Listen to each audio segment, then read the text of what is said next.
The MC of this story is at first glance an ordinary guy from a noble family, but the first impression of him is very deceptive. In fact, he has a unique ability to use the power and skills he gains in an online game in the real world. In other words, he can get stronger just by playing games. His successes do not go unnoticed, and his father is surprised by his progress, but at the same time his older brother and stepmother are very jealous of him. They are ready to do anything to take our hero out of the equation. But will they succeed? Let's find out. This is the advanced age of magic, and the protagonist of this story is living on a planet called Rondell, which consists of 4 continents and 20 counties. Though it is a highly developed civilization, but it still holds social differences between royals, nobles, and commoners. Besides magic, this world also contains a treasure called curiosity, left by the greatest archduke to ever exist on this planet. He doesn't have any child or successor, so he leaves curiosity, which contains all of his knowledge and power. After learning this, the world goes crazy for it, while searching everywhere. But in the end, no one ever finds a trace of it. So our story begins 20 years later with Adrian Lawrence discovering the curiosity of Manuel Lucas. In 2007, Adrian Lawrence is considered a genius as the second son of Viscount Lawrence, who is adored and admired by everyone. He is born as a noble in this age of magic, with his memory intact as Kim Minky, who had died in a truck accident while serving in the military. Now, he lives the life of the son of the Viscount who owns this estate. Though it is a little disheartening at first for him, but he takes advantage of the experience of his past life and immerses himself in study to improve himself. Seeing this aspect of his personality, everyone praises him for his quick learning, and his father has great expectations of him. Despite this, he can't fully apply his past life experience to his current life, as he now lives in Rondell, a world more advanced than the 21st century of Earth. So, he decides to study hard to prove himself as a genius. But the thing is, that he is not admired by everyone, as someone tries to poison him when he is only 7 years old. With immediate treatment, he is saved. This incident worries everyone about who could do such a thing. But someone in the house hates him, that is his stepmother, named as Anna Lawrence. She belongs to a noble family, while his mother was a commoner. Having his father's attention makes Anna hate him, especially with the commoner blood in his veins. After he wakes up, he is frustrated with the backward political system of the country, as everyone knows Anna could be a major suspect, but everyone, including his father, turns a blind eye to the incident. So, in order to protect himself, he stops pretending to be a genius. 10 years have passed, and now it is 2019. Our boy is seen entering the convenience store while looking for something. Upon seeing him, the shopkeeper informs her colleague that he is the second son of the Viscount, despite being dressed like a commoner. He then turns to the counter and asks for the Chronicle online point cards. She informs him that he will find them on the counter. He replies that he is going to purchase all of them. After he leaves the store, the salesgirl informs her colleague to be careful with nobles, because they could get into trouble with them, which prompts him to protest that this rich guy could just send his servant instead. While watching him leave, she mentions to him about his addiction to the game, and that he comes to the store every 3 to 4 times a month because of it. Meanwhile, as our guy is checking his card points, he is informed about the arrival of Sir Cedric at the manor, which changes his expression to a grumpy one. Later, he returns to the manor and is greeted by his mother, Sylvia Lawrence. They are interrupted by Adrian's half-brother, Cedric Lawrence, who tries to remind him that he should act like a noble because going out without a vehicle is ruining their reputation. He looks at his brother, who is a bit of a playboy and couldn't take care of himself if he weren't a noble, now lecturing him about reputation. But he knows retorts won't work, as their arguments never end. So, he says he'll be careful next time in order to end the matter. However, his half-brother isn't satisfied with his answer and taunts him, while saying that he's pretend to look like commoner because of the common blood in his veins. To change the topic, he asks about the reason for Cedric's arrival. With a nervous expression, Cedric replies that he came after hearing that Adrian is going to take charge of the business. Basically, the aristocratic system in this world is a mix of money and politics. In this way, his family runs many businesses, and Pars Distribution is one of them, which our boy is supposed to take charge of. But his half-brother is so greedy that he comes immediately after learning the news. He tells him that he has already refused to take charge, which satisfies his brother. Then Adrian asks him to leave, as he needs to get back to his points card for his game. This also pleases his stepbrother, who encourages him to keep playing before leaving. Then his mother turns to him with concern, but he tries to console her, saying he is all right. He looks at his brother and remembers his decision to not get involved with him after the poisoning incident. That is the reason he has turned from a genius into a gaming addict. He then goes to his room for another game and informs his servant not to disturb him unless it's something urgent. After the poison incident, he decides to avoid attracting unnecessary attention and limits his interactions with others. This causes his father to become indifferent toward him, which ensures he doesn't face dangerous, life-threatening situations again. Meanwhile, he also gains the reputation of a gaming addict over these 10 years. People even gossip that his game addiction is the result of being poisoned. So he continues living this way but remains cautious because Anna controls the servants in the castle, and he could still be in danger because of her. As he is about to enter his room, he overhears someone say that he plays games to escape reality. While wearing his game equipment, he thinks about that comment and smirks, because that's not the case. His game informs him that he has cleared stage 1 of curiosity, and now his body is in synchronicity with virtual reality. On the other hand, he feels quite smug, thinking that if anyone wants to keep an eye on him, they should track his life in virtual world as well. Because of the ability he gains in the game, he can use his gaming in reality too. Let's get back to 10 years ago to dive deep into the story of our guy. When he researched about the curiosity of Manuel Lucas in the Royal Academy, he is shocked to find an English word, "Y," on the crest of the House of Lucas. It makes him think that Lucas might be from another world, like him, but he shakes off the thought, while knowing that he needs to research more before concluding anything. He then researches more about Lucas and discovers his last words, where he expresses a wish to walk on the beaches of California. Though he doesn't know much about this place, he decides to investigate further, and after some investigation, he concludes that Lucas must be from Earth. Then, his interest in the Archmage grows, and he finds more evidence supporting his theory.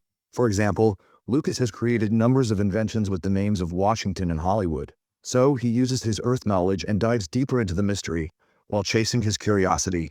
Later, he finally gets this legendary curiosity in the virtual reality. At that moment, he thinks that now his life will be a lot easier since he has acquired the legendary weapon. But then, he learns about the real hardships of obtaining something like this. Because this virtual world is opposite to typical games, crafted in a way that synchronizes reality with the game for someone who acquires the curiosity. For example, since our guy has the curiosity, he feels pain if he gets injured during combat, which makes him reluctant to fight. Then he looks at the goblin and kills it with a critical hit, while raising his level to 10. After clearing the first stage of the game, he is taken to the secret space by Great Arceal for his next stage.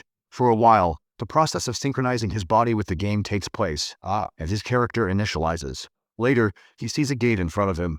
His system asks him whether he would like to go to the second floor of Manuel Lucas's magic tower, to which he agrees.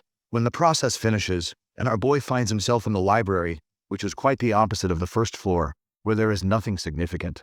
Then he looks around and finds a treasure box in which he receives 5 billion roots, which he can either deposit in his account and receive in online currency. He is glad to finally have some rewards, but he looks forward to the real value of the curiosity. Afterwards, his system informs him about the creation of the circle in which he gets the job of a mage. His system warns him not to shut down while his synchronization process is going on. Otherwise, it will take a bit. When the creation circle is completed, our boy feels the mana inside him for the first time. Though it is not an easy process for him, but this is the price he has to pay to synchronize his body with the game. Upon the completion of the circle, he decides to learn a technique in order to use his mana. Then he looks at the books, which must be the inheritance of Lucas. As soon as he touches the shelf of books, a question pops up: whether he'd like to search for information. He likes this technology as it can help him go through the information easily, just as he expected from someone like Lucas. But because of it, our boy suffers from a severe headache due to acquiring a large number of principles and theories in his head from Lucas's library. Upon learning several skills from the books, he takes out the last book, titled as Circle Concealment Technique. With this book, he can hide his mana circle from everyone below the level of 7th circle or higher level knights and mages. He needs this skill to hide his mana from his stepmother and brother. When he acquires the knowledge from the book, he again experiences immense pain. However, he decides to leave as there is nothing important left for him to learn. Afterward, he falls down, hellishly tired from all the work. But he is doing it to achieve a peaceful and safe life for his mother and himself. The next day, in the training ground, his mentor and guide, Bice, comments on his good stamina after experiencing a sword fight with him. He also expresses his surprise when Adrian approaches him for sword training. He makes an excuse that his body is feeling numb, so he decides to do some exercise. In reality, he is having difficulty in the gaming world because of his lack of movement, so he starts training in real life as well. Not only this, he feels quite healthier in real life upon the completion of his mana circle. It means if his stats increase in the game, it will affect his real life as well, and he can use the skills which he acquires in the game. More importantly, he can hide his mana from the knights who can detect mana. He then looks at Vice and makes an excuse, while saying that he looks excited because he got an item in a game, which prompts a disgusted reaction from everyone around them. The rude remark offends his guide, and he's about to respond, but our boy stops him. In reality, he's just faking it to look pathetic in order to avoid his stepmother and her son. Later, he is seen entering the game, while having already checked his stats in real life. First, he decides to spend some money to enhance his skills and opens the store's product list. Even in the game world, money is power. He purchases several kits that boost his mana and experience points by 30% and give him protection from one attack. He's content with purchasing these useful items, which he couldn't use before because of his lower level. At that, he spots an item called Summoning Supporter. He contemplates whether he should purchase it because of his lower stamina. He is weak fire. Even though his summon will share some part of his experience, he can also gain experience as well. So, he decides to take off and choose the best tanker for himself. After purchasing a number of supporters for 30 billion won, he is quite disappointed that he doesn't get the supporter of his liking. Then he spots another supporter, this time with potential. Arcia of the Heavens is a level 250 warrior who specializes in defense. Upon checking her description, he is happy to finally get a decent supporter and presses the register button. But the system warns him that once he registers with her, he won't be able to change his supporter, which leaves him baffled as he thought he could easily change them.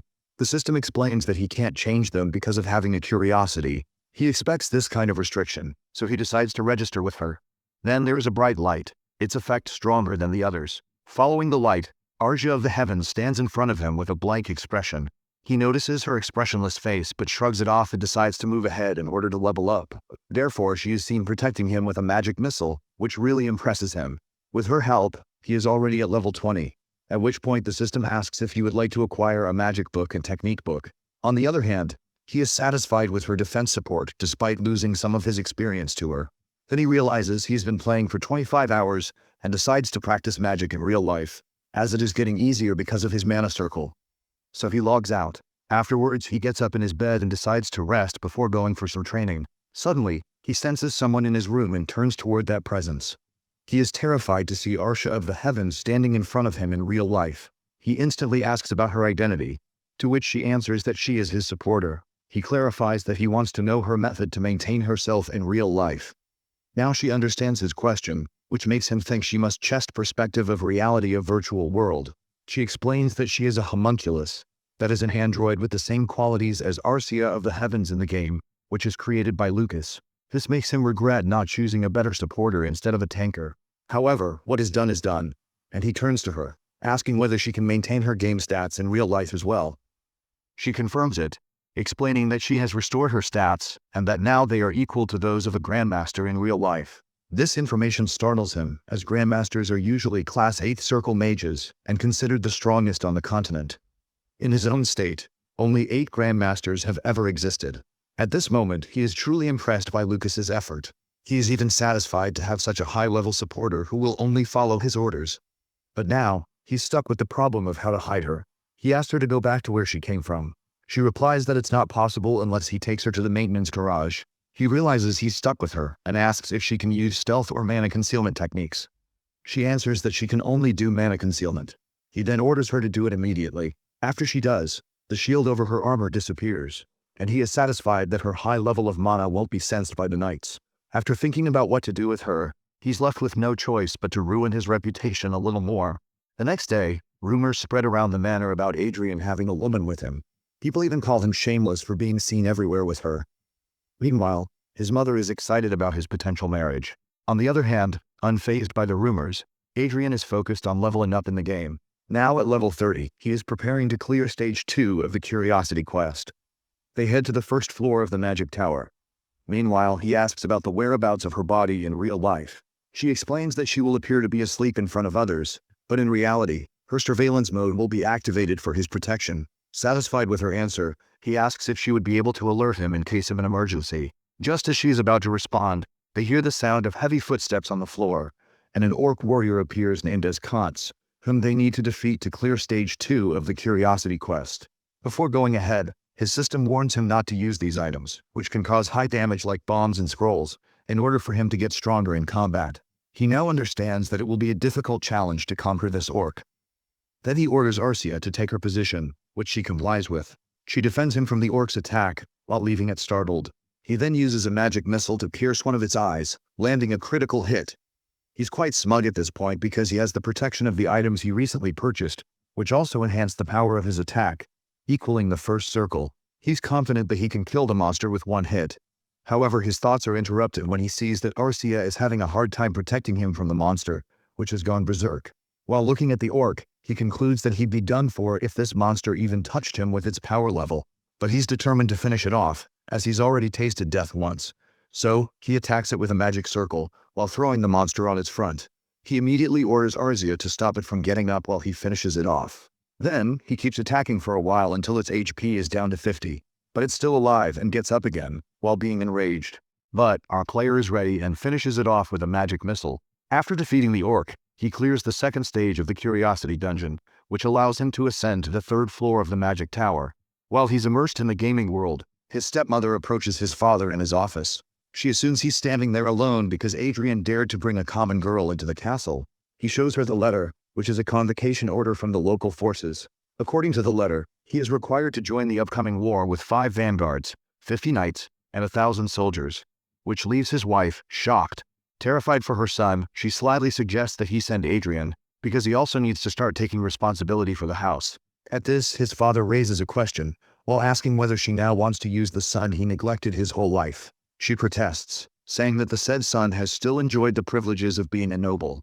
On the contrary, Sir Lawrence doesn't buy her reasoning and clarifies that while Cedric will be his successor, as she wished, he will make his own decisions. He firmly tells her that, as per her wishes, he will send Adrian to the battlefield, but he intends to give Adrian and his mother total freedom, free from her surveillance and spying, once he returns.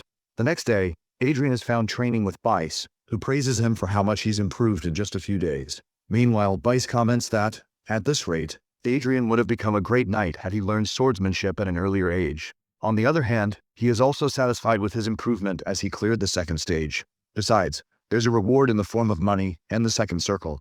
He also receives a subspace, where he can store and hide numerous items, along with other potential uses. He's pleased with his progress so far, feeling confident that with his current stats and physical strength, he can excel as both a mage and a knight. Then, he turns to Bice for further training, but they are interrupted by a servant who informs him that his father has called for him at Lawrence Castle. A few days later, it is a scene inside Lawrence Castle where Cedric protests after hearing the news that Adrian is going to the battlefield to represent the family instead of him. His father replies that, as the successor and precious son of the family, they can't risk losing Cedric, which prompts a protest from his mother, questioning whether the MC isn't also a precious son. His father responds that Cedric is important because he is the heir. On the other hand, the MC is quite annoyed with his father, but decides to use the situation to his advantage. The battlefield will provide him with an opportunity to avoid being bothered by anyone and escape his stepmother's surveillance. So he accepts the offer, for which his father is grateful. However, his stepbrother is not okay with it, and warns him not to dishonor their family. Annoyed by his brother's immaturity, he assures him that he will do his best anyway. Then his father tells him to have a conversation with him alone, as he has even shooed the guards away. His father informs him that once he comes back from the battlefield, he will move to Crown Land with his mother, where they will have complete freedom. It is kind of a reward for him going to battle instead of his precious son. This information makes him think about whether his stepmother really allows it. Besides, he is still doubtful about his father's intentions, but tells him that he will think about it.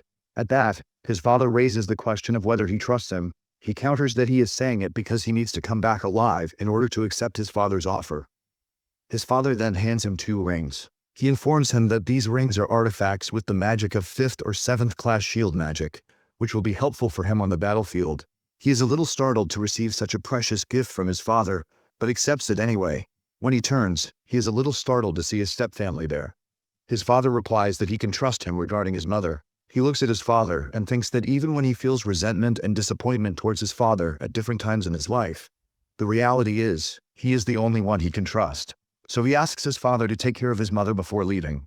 The following night, Sir Lawrence is seen quite tense in his room as he uses a pain relief. Then he gets up while thinking about his second son. It is revealed that he knows all along that the personality of our MC, since he was poisoned, is just a pretense. Meanwhile, the aforementioned MC is consoling his mother, who is worried about whether he will get injured on the battlefield. At that, he states that it will be good because that way he punishes his sinner, which leaves his mother stunned. She warns him that maybe someone is listening to them, but he consoles her by saying that he left Arisa to guard the door. He then comforts her by saying that she would just wait for a little while until their bad days are over. 2 days have passed, and now it is the day to dispatch the soldiers of Lawrence, and everyone is inside the levitating train. While in the conference room of the Vanguard, one of the general staff, Heyman, points out the presence of Arisa with him. At that, he shamelessly states that they must know about her. Heyman nervously remarks that the battlefield is not a place to bring one's lover. Our guy responds firmly that matters regarding Arisa won't be discussed, and if they have a problem with her, they can pretend she is his secretary, which everyone accepts. Meanwhile, he thinks that now she can protect him because of her higher level, and that's why he brings her here. Besides, he has also spent millions of cash to pass the 3rd stage in the game in order to become stronger in real life. Not only that, with this, he receives rewards of money as well as 3 bottles of elixir, the panacea, which he keeps in his subspace. Then he decides to level up more, as he doesn't have much time to waste, and gets up from his place. His subordinate asks about it, and he replies that he is going to play a game, which raises a murmur among his subordinates about his reputation as a game addict. Meanwhile, one of them is daring enough to say it loudly. That person is a vanguard named Sir Dalton. Vanguards are the top dogs in the evaluating country's military power, who are armed with special swords and armor.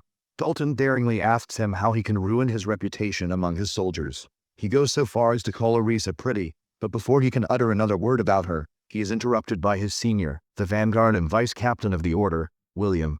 He apologizes to Adrian on behalf of his subordinate. While looking at William, he easily detects his cold eyes despite his polite behavior.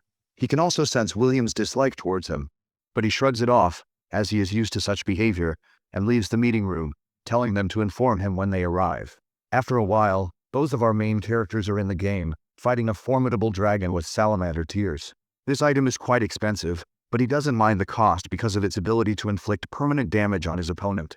After defeating the dragon, he reaches level 80, and he will then be transferred to the secret space of the 4th stage. As soon as they enter stage 4, they face a demi-lich emerging with 32,000 HP. While looking at the horrified face of his opponent, he is determined to clear the 4th stage before they reach the Western Command to fight a war. While observing this lich monster, he concludes that defeating this monster will be a piece of cake because it is slow and stupid, unlike typical lich monsters, who are unfathomable enemies. Before they are ready to attack, the lich monster attacks them with Stone Curse and Icicle Lance simultaneously. Before Arja can protect our dude, he decides to dodge it himself, but he is unable to do it, and it hits his shoulder, which causes immense pain. On the other hand, the monster laughs at his misery, which reminds him of his half-brother. It enrages him, so he gets up with new determination. The monster is also ready and attacks them with a fireball, which they dodge swiftly while rushing towards it. Before attacking the monster, our boy reminds his support that she has to stop it from attacking them again. Meanwhile, he pushes his equipment, which has the attribute of light, which is the weakness of the lich monster. Then he attacks the monster, which causes it great damage, and it wonders why our dude is attacking it physically with a staff despite being a mage. In order to protect itself, the monster creates a firewall in front of it. But our boy is powerful enough to go through the firewall and gets it. Following the defeat of the monster, he finally clears stage 4 of the quest. However, as soon as it ends, the effect of adrenaline ends, and pain begins to run through our hero. To heal him, Arzia immediately opens his inventory and takes out the elixir. She makes him drink it. While looking at her, he thinks how amazing she is to do this on his behalf, even being a support. Afterwards, he enters stage 5 of the Curiosity. They are excited to see the rewards in which our boy receives 500 billion roots as well as all-seeing glasses. While looking at his new gift, he assumes it must be special thing as it is from Lucas. Then he checks its description, and these glasses are indeed special. With its help, he can check the attributes of any object and creature, as well as detect lies. Not only this, he can see far beyond kilometers away. He is quite glad to receive it, as it is so helpful for him to distinguish the enemies from allies. He also enters into the 4th circle after clearing the 4th stage. Later, they reached at the Western Command. But again, there are numbers of murmurs regarding him being poisoned and becoming crazy. Upon listening to it, he confirms to these commanders that he indeed is that fool who poisoned. At that, they try to explain that they don't believe in rumors about him. Then both of them introduce themselves as Viscount Evans, who is the chief of operations of the army, and Viscount Miller, who is the support chief of staff of the local army. They check whether he has brought the essential vanguards and knights that need to be brought. At that, he comments that he has brought thousands of soldiers as well. They reply that they don't need soldiers. They assume they can end the war with vanguards only. Their statement makes him think that he is speaking the truth. Basically, this system of vanguards is made by Lucas, and they are so powerful that they can only be defeated by 7th Circle or higher level mages. One of the Viscounts informs our dude that he is going to work under Count Otis, as his army is organized as the 2nd Independent Brigade of Division 3, which is under Corps 2. He greets them and leaves the place. Then he is in front of his troop, to whom he informs that they will be organized as the Independent Brigade 232. With that, they go to their next destination. After a week, once he enters his division, he gets to know that his commander is only going to communicate with them through teleportation until the beginning of the war. So he takes advantage of Count Otis's absence in order to level up in the game. While they are playing the game, his support informs him that someone has entered their room. He immediately gets up and sees that it is Dalton, who is stopped by Arcia and baffled by her strength. Instead of going ahead, he decides to check his stats through the all-seeing glass and finds his status is lustful, which makes him angry. Anyway, he goes to him about his reason for coming there. Dalton explains that he came to check on him as his guide since he is playing a game for a longer time. Before Dalton can complain about Arcia, he slaps him hard, which raises a protest from him. Our guy adopts the posture of an arrogant boss and asks sternly whether his reason for coming here is that he wants to assassinate him, because he already told him not to disturb him. This statement prompts another protest from the villain, who reminds him that he is a vanguard. Then our guy turns to Arcia for the explanation. She replies that he tried to separate her from him. At that, Dalton makes up an excuse that he is just framed up and asks him whether he believes in an unknown woman above the vanguard. Now Adrian understands the dread of the situation because he knows the knights will be in favor of Dalton. However, he still wants to teach Dalton a lesson under the excuse of mutiny and raises his daggers at him. Meanwhile, everyone tries to calm him down. He thinks that he didn't have much choice back in his palace, but now he can show others his true self. On the other side of division, someone informs Williams that he is being called by Adrian because he is going to execute Dalton. He is a little confused about the situation and doesn't like our guy ordering him around. Anyway, he goes to his room, and as soon as he enters, a dagger reeking of blood is thrown at him, which he grabs in midair. Our guy shows him the anger of coming late. Then, looking at the condition of Dalton, he asks about the situation. Our guy angrily tells him about his knights harassing Arcia, to which he immediately apologizes. With a firm tone, our boy replies that Sir Dalton, along with these knights, will be stripped of their positions and go to lockup without any objection. Meanwhile, Sir William doesn't protest a thing. Then he leaves the place while making an excuse that it reeks of blood, so it should be cleaned. While looking at his back, the vice captain observes the true nature of our hero and grins while thinking about how hard it is for him to surpass this nature. After a while, both of our main characters are fighting against Zenith, the fallen knight. Now, after clearing the 120th level, our guy only needs to defeat this knight to reach the 6th floor of the magic tower. Zenith tries to attack him, but it is blocked by the tanker, who also hits him with her shield. Behind her, our MC is ready with his staff and attacks him with magic. After defeating this knight, he finally enters the 6th floor. As a reward, he doesn't only receive 2 trillion roots, but a number of pieces of equipment as well. While observing the equipment, he concludes that the rest, except for the staff and robe, must fit Arcia, who is a warrior. He is glad to have more and more equipment, especially from Lucas, who never gives anything ordinary. Before he can check the specifics of these equipment, a knight interrupts them, informing him that they have sensed strange energy. He reasons that he's just checking some artifacts, which dismisses the knight. Then, he takes out the first item, an Istro arming sword. He knows this must be something a vanguard can use temporarily upon charging their aura. Since aura can't be artificially created, the vanguard's aura is amplified in their equipment. To see its features, he takes out equipment meant for his use as a mage. He is amazed to see that both his staff and robe have the ability to store mana. Now he understands why everyone is crazy about Lucas's technology. 2 weeks have passed since our guy has been waiting for the war to break out, but they are still just in a standoff. The people around him become more conscious of him and don't dare to badmouth him like before, after the incident with Dalton, which is good for him. Another strange thing is that William becomes quite friendly with him, whose stature is now curious and guarded. Anyway, he is content since he has much time to play games without interruption. Then, he checks Arcia's status and is amazed to see that she is happy. He wonders whether the reason behind her happiness is that he brought her for a walk like a puppy. While observing this, he concludes that even homunculi can have emotions and preferences. When they go a little further, her status changes to very happy. At that, he expresses that they will go for walks more often, to which she complies. Then they are stopped by Lopez, who asks whether he would like to join him for a drink. He checks Lopez's status. which shows awkwardness and embarrassment. Seeing the knight snickering behind him, he realizes that someone must have dared Lopez to ask him. He starts to walk off, saying he's not interested. Suddenly, he stops and turns to him, asking about his reason for joining the Knights. When Lopez doesn't answer, he checks his status and is amazed to see him possessing multiple abilities and a rare special skill, which is something he has only seen in Arcia. He realizes that this person is wasting his potential in knighthood. Before walking ahead, he comments that Lopez has the potential to become a great mage. After a while, when he is in his room, he can't stop thinking about Lopez, who could become a great magic swordsman if he used magic with the force of his sword like a vanguard. He knows talent is not a guarantee of success, but he somehow wants Lopez on his side. However, he can't make it happen because Lopez is a knight of Otis's territory, and he can't be transferred without permission. At that, he considers bribing Otis for this. He doesn't yet know exactly how he will use Lopez's abilities, but he needs them to increase his power and influence. While thinking that, he gets up and happily claims that he's going to get busy, as he now knows his next course of action. After a while, Lopez is shown going somewhere while pondering Adrian's words, because he himself thinks it's better to be a mage than a knight. He also thinks about our guy and the bad rumors associated with him. Meanwhile, he's thinking about being in front of the office of his commander, who had summoned him. He asks for his lord while considering how terrifying it will be to realize that Adrian might not be the person his rumors present him to be. Then, he's in front of his commander Otis and is amazed to find our dude there as well. Otis introduces Adrian and drops a bomb on the Knights. Adrian is going to be his new master from now on, which truly stuns him. On the other hand, Adrian is thinking about his life back in Korea and a particular match between China and South Korea.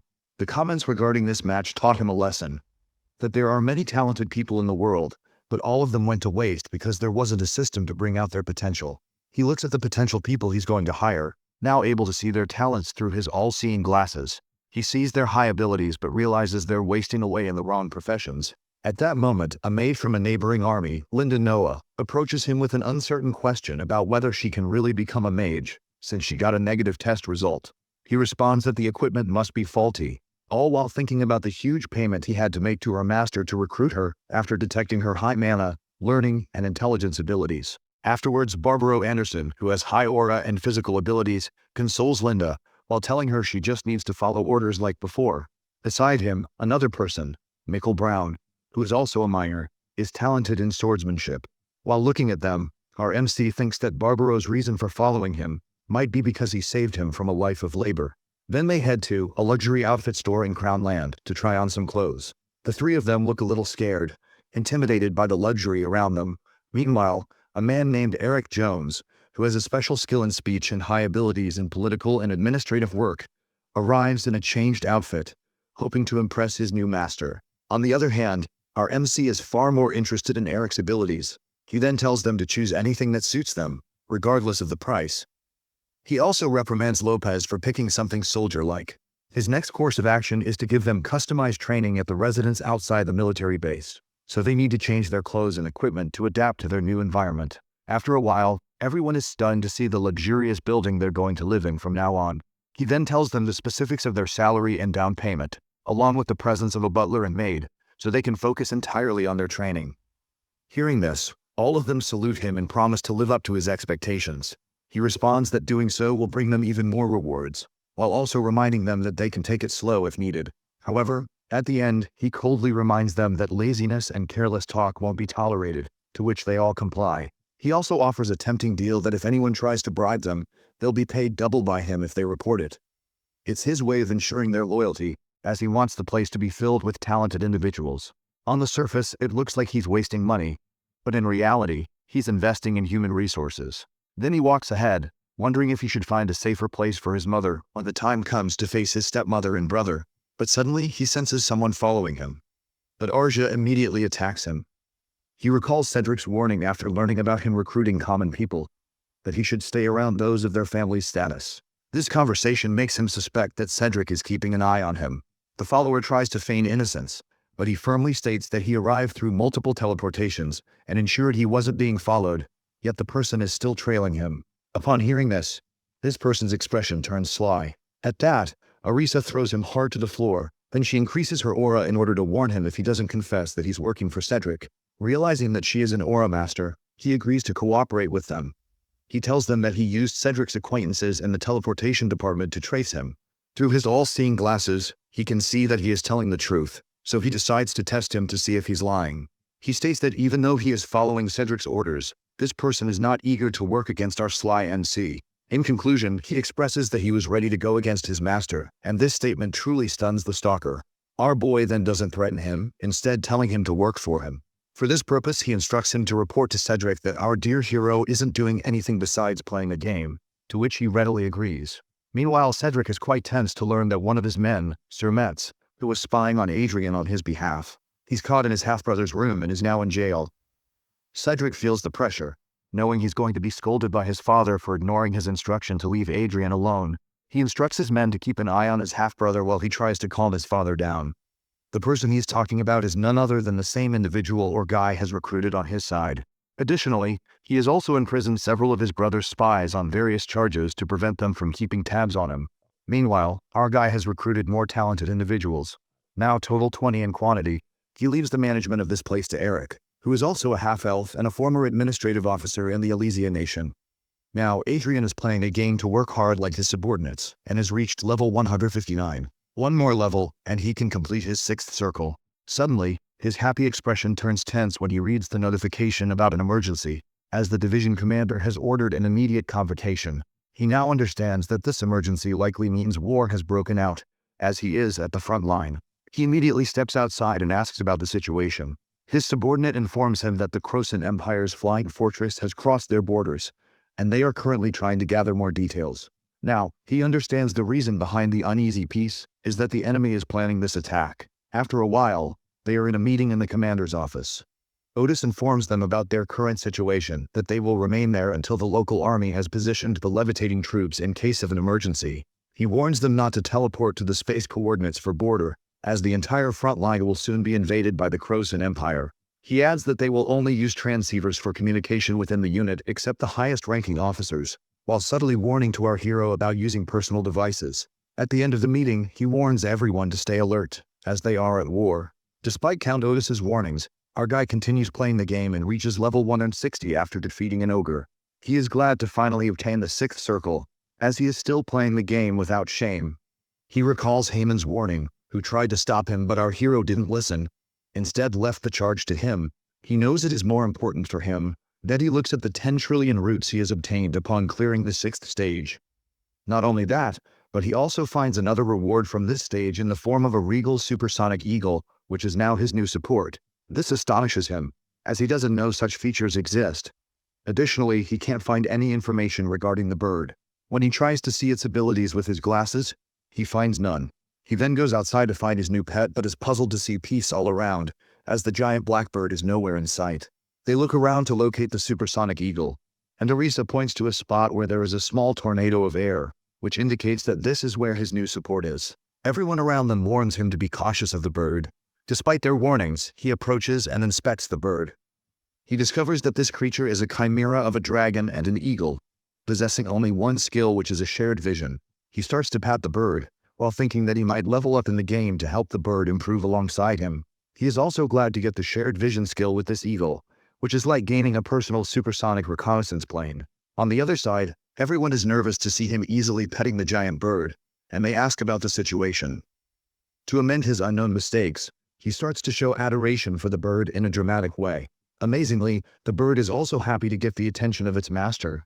Meanwhile, people are stunned to see this display of bonding, as the eagle is not attacking our MC. After a while, he is checking the update on the war, which has broken through the whole western border instead of staying at the borderline.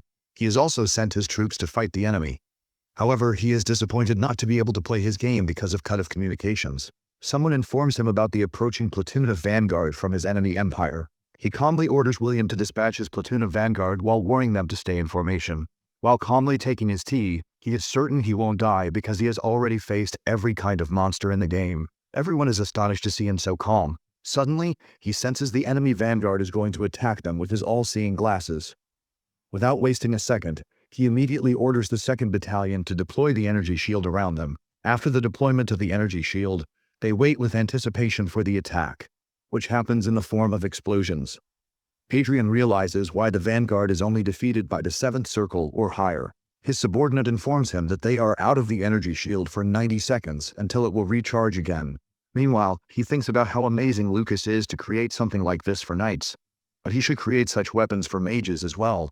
However, he shakes off this thought because no matter what, he will soon reach the 9th level circle after completing the highest level in the game. Besides, he has Arisa as well, who is equal to the 8th level circle already. Now his subordinate praises him for his quick thinking, which saved them from the vanguard attack, but he shrugs it off because he is nonchalant about their flattery. Then he checks the situation of the war and concludes that the enemy force has the same size as their division, but they face a problem in the form of the size of their fortress. Since they might have created them for invasion purposes, they are much smaller in size. Observing everything, he comments that the enemy must be using this fortress for the first time, as he hasn't found any information regarding it. Basically, flying fortresses are like the vanguard that bombard from the sky like a massive vanguard and attack the enemy in the battle going on the ground. Suddenly, he sees something dispatched from the enemy's flying fortress, which is clearly a weapon and a bridge. However, the people around them start to laugh, thinking it is broken down. On the other side, our hero, who can see everything with his glasses, feels quite tense. He senses the overloading of mana but doesn't understand it at first. Suddenly, he realizes what it is and turns to his men. He orders them to inform his vanguards that the flying fortress is launching a suicide attack. With that, they hear the sound of an explosion. Then there's a little panic as everyone realizes the seriousness of his statement.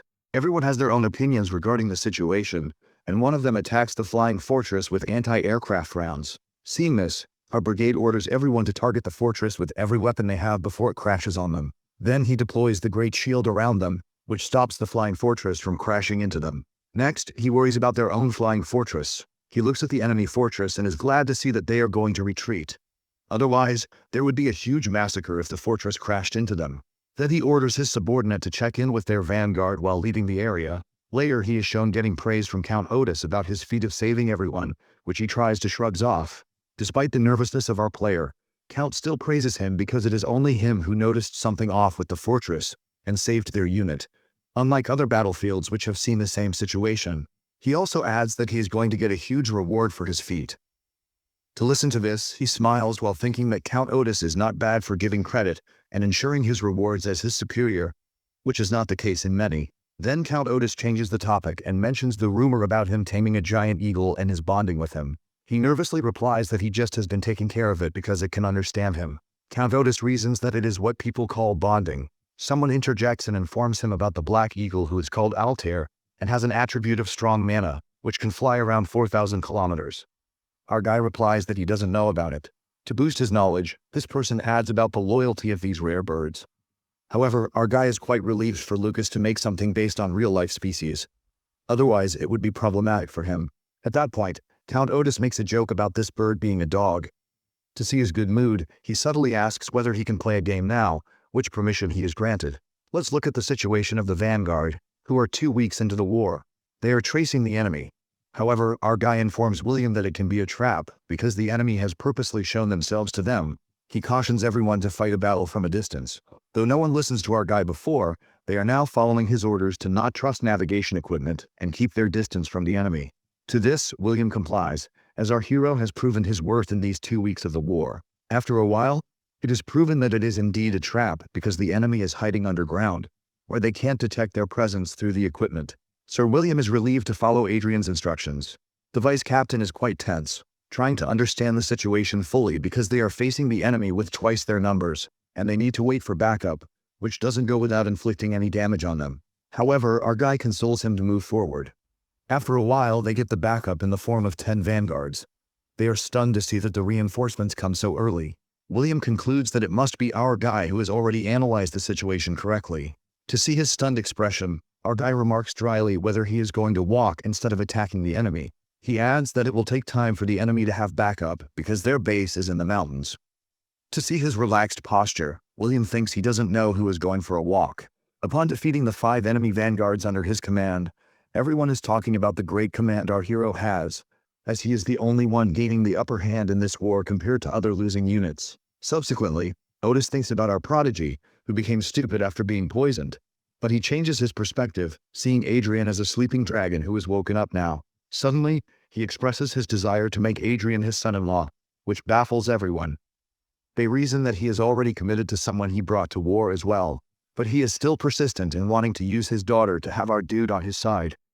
They reason again that he is addicted to games, but Sir Otis says it's not a problem as he is not addicted to bad things like drugs or alcohol. They understand that he is persistent in making Adrian his son-in-law, but they remind him of the fiery personality of his daughter. Thinking about his daughter's temper, he changes the topic while ordering them to send a report to headquarters, along with the performance of our guy. Meanwhile, our hero is approached by William. He warns him to keep the conversation short while checking his status, which is favorable and anticipated. He wonders whether it is because he saved his life during a battle. This vanguard gets straight to the point, while asking him about his reason for hiding his nature. He is worried about their estate, which will be ruled by Seedier, who is unfit to rule it. He then expresses his support for Adrian, whether he is going to compete with his brother for the Viscounty. Adrian can see he is speaking the truth, but doesn't understand his real reason behind it. He thanks him for the offer but shakes it off, which disappoints William. As he is leaving, he thinks about his stepmother and brother, who might still be using some other methods of spying on him that he is not aware of. Besides, he doesn't want to share the joy of taking his revenge with anyone. Before leaving, he tells William that he will remember that he is concerned about the estate. He even remarks dryly about how it is not a big deal to get a medal in the war, as he is going to receive one. However, at the event of receiving a medal, he realizes that it is indeed a big deal. He receives the second-class Golden Lion Medal from the 23rd King of Reinhardt himself because of his many contributions to the war. During the ceremony, there is a crowd of people cheering for our dude, but he is thinking about how the king has chosen him to become a figurehead for the war. While the cameraman tells our guy to strike a decent pose for a picture with the king, he nervously thinks about the reaction of Cedric. As expected, this dear son of Anna Lawrence is quite furious after learning about the accomplishment of his half-brother. He regrets not participating in the war, as it could be his accomplishment.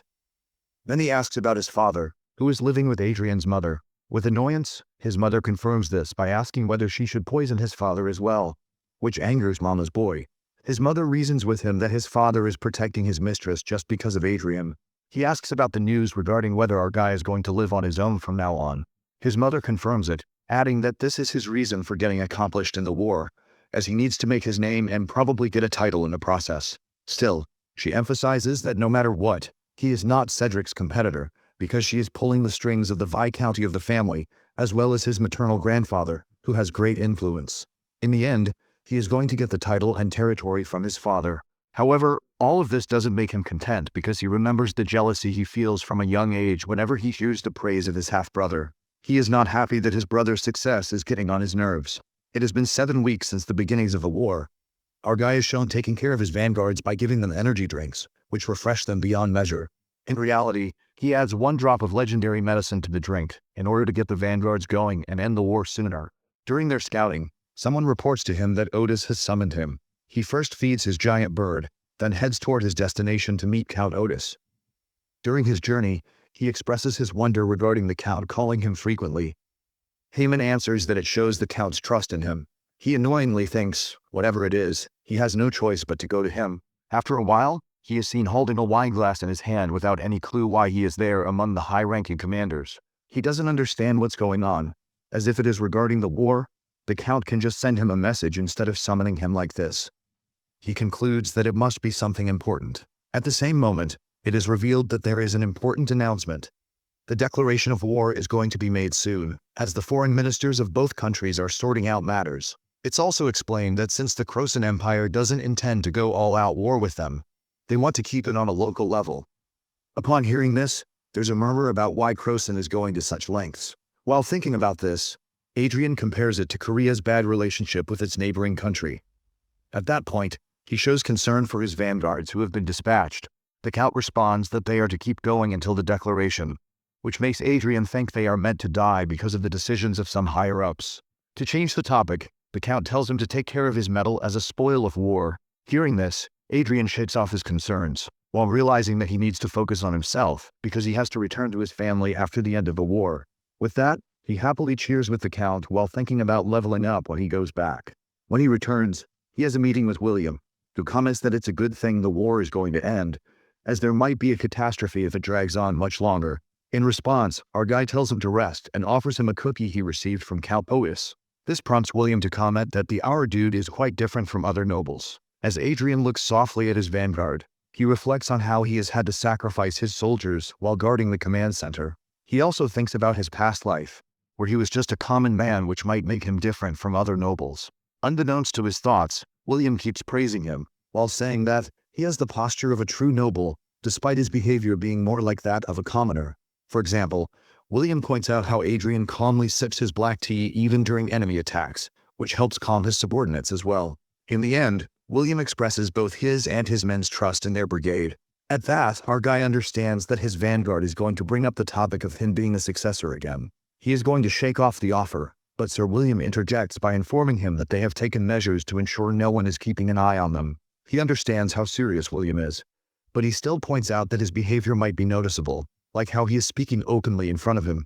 At that, William clarifies that he only comes here when everyone is resting.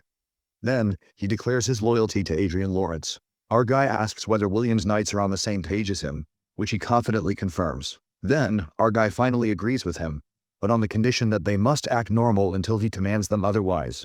William points out that they have great power and forces, but Adrian clarifies that even though they have power, it may not be enough, so they need to follow his plan. William agrees to this. To gauge their power, our boy asks about the number of their loyal knights. William replies that there will be 5 vanguard and 30 knights in total. Additionally, they can gather more people from around the territory. He agrees with this idea. Not only that, William gives him great news that Sir Perseus is going to be assigned to him by his father. So he suggests recruiting him. Sir Perseus was a high-ranking vice-captain in the Lawrence family, someone who could only be defeated by the captain himself. But he left his role after becoming entangled in family politics. If he returns, it would be great news, as his presence could sway neutral knights to their side. Moreover, someone of his caliber would bolster their forces enough to give them a chance against the forces of Adrian's stepmother. He likes this idea, and instantly tells William to arrange a secret meeting with Sir Perseus, to which William agrees. After a while, he is shown heading to his room, and along the way, soldiers salute him. He knows this is a sign of power, but for him, real power lies in completing the next lucky encounter quest. It's for this purpose he started playing the game, but it's seen that after playing the game, he ends up dead, along with both of his supporters.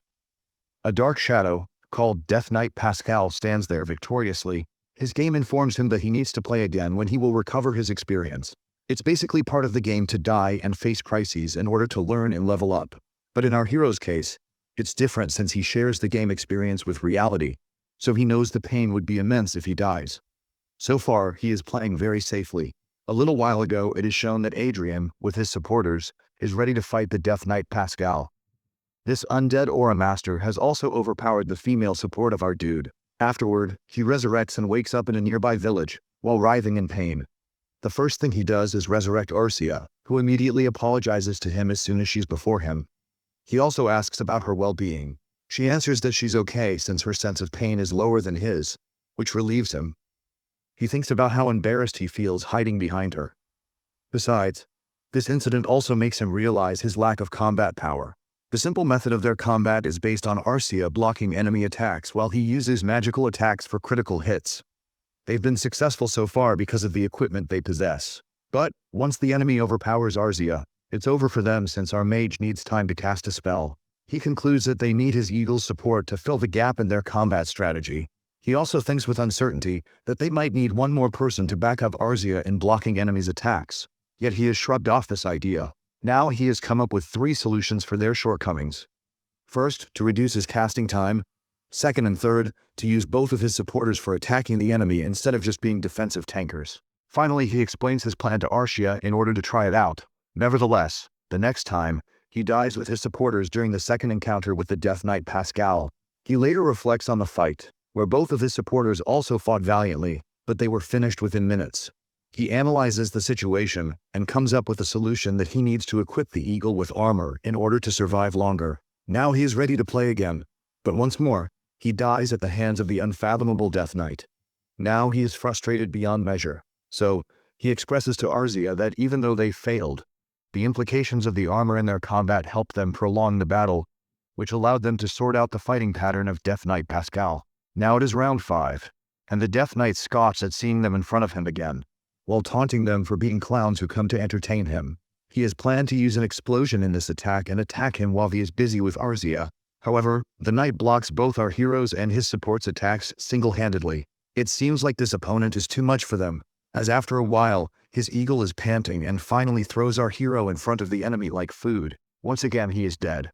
However, our hero doesn't give up as he changes the formation of their battle in round 9, while taking the front position. Looking at his opponent, he thinks about how he has successfully prolonged the battle for 25 minutes, so they might have a chance to win against him, despite having trouble chanting a spell while avoiding attacks. But this knight manages to win once again, and now our guy is planning to use evasive techniques next time. It seems like he learns this evasive technique for the next battle because he is now successfully avoiding the enemy's attacks, which results in prolonging the battle to 62 minutes. So even though he is again dying at the hands of his enemy, he has a smile on his face while hoping to win next time. With that, he wakes up, wondering if he has played for a longer time. Arcia is before him, and he expresses his thoughts that this game is going to be over soon. But now he is stuck. While stretching his muscles, he feels like everything in this world is going slower. Arcia clarifies that it's because he is experiencing death and resurrection frequently. He curiously asks whether she feels the same. Looking at her body, she answers with uncertainty that she feels stronger than before, even though her abilities are unchanged. He understands that this strength comes from experience. He observes Arcia's answers and concludes that she is behaving more and more like a human with the passage of time. Afterwards, he orders Arcia to rest while he does the same. Then Adrian plays countless times against the Death Knight, and each time he damages its HP a little more. In one round, he nearly reduces its HP by 98%. Now he's playing round 18 and finally our guy is able to defeat the Death Knight Pascal, with all of them still standing alive. He cheers happily as he has finally cleared stage 7 of the Curiosity quest. Now they are in the grandiose 8th floor of the Lucas Magical Tower, and are in awe of this place. He wonders whether the architecture around them is real or graphic. When he touches it, he realizes that it is real, but the next moment, he feels something that makes him think the 7th quest isn't over yet. However, with a smile, Arcia tries to console him. He lowers his weapon and looks at the magical circle in front of him, where a little old man fairy is shown. This little oldie looks familiar to our guy, and he is baffled to find him a copy of Lucas himself. The person then introduces himself as Chester, who is the manager of Curiosity, and a magical clone of Manuel Lucas himself with his memories. This information makes our guy nervous because he has no idea what the clone's intentions are. Therefore, he expresses his disbelief at being able to talk with Manuel Lucas's clone, who doesn't seem like AI. The clone replies that he indeed holds all of Lucas's life experiences within him. In this way, he has a database of memories in which he is like a wandering spirit. This makes our guy conclude that Lucas was indeed not interested in eternal life, which relieves him after realizing that this clone isn't going to overtake his body. So he asks about the reason for Chester's appearance, while thinking he might face some obstacle or mission to overcome. Instead of answering him, Chester swishes his staff, and there shows a screen in which his system grants him the ability to use the Hollywood system's administrator rights 5 times. As Lucas put everything into Curiosity, he gave many rights to the person who would obtain it. Chester explains that since our guy hasn't acquired the full form of Curiosity yet, he has a limited ability to use this system, which he can fully unlock once he obtains all of Curiosity. When asked about the purpose of this right, Chester explains that our guy can have some authority over the Hollywood system, with certain limits, which stuns him completely. This system means he will have access to the internet of this parallel world. Chester also points out 4 rules for using this authority. To summarize, our guy can't alter the Chronicle game, control anyone's brain, steal anyone's property, or use the authority to leave a negative impact on this world. At that, he asks whether he can show the legitimacy of his wealth earned through Curiosity via this system. Chester answers that it is possible but recommends he should invest and record it in online currency. He asks whether there's a chance of getting caught. Chester replies that there is 0 chance because this system will modify his ledger and records. Then, he uses his first administrator rights to transfer his online earned money to his real account, including the rewards he will get on the 8th floor.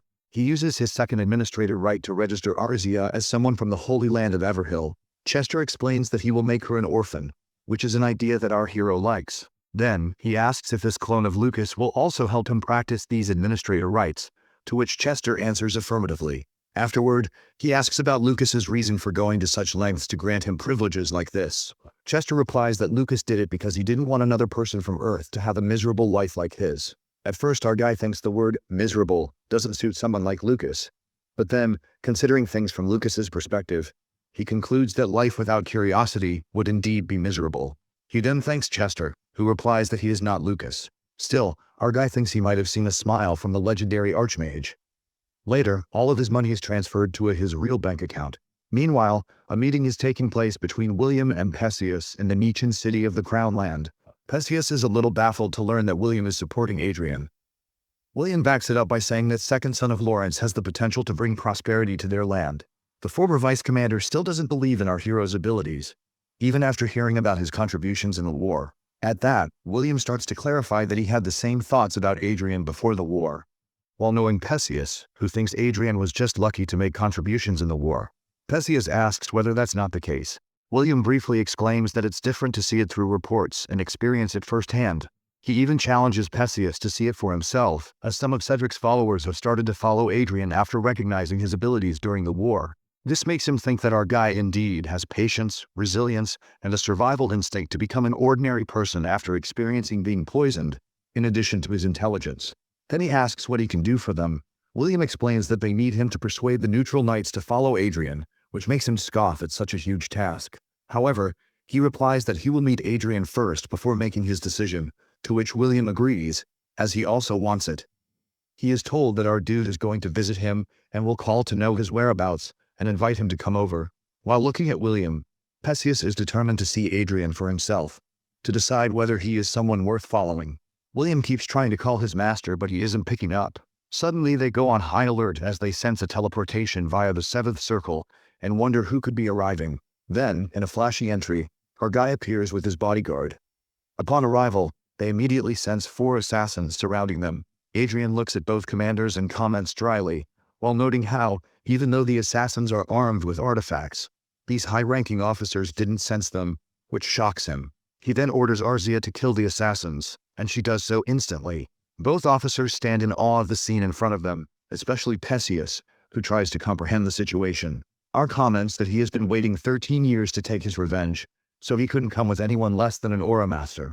On the other hand, the former vice commander is completely in awe of our guy, and concludes that he is someone he can't dare to judge. Now it is time to talk. But before that, our guy checks Perseus's statue. That is astonishing.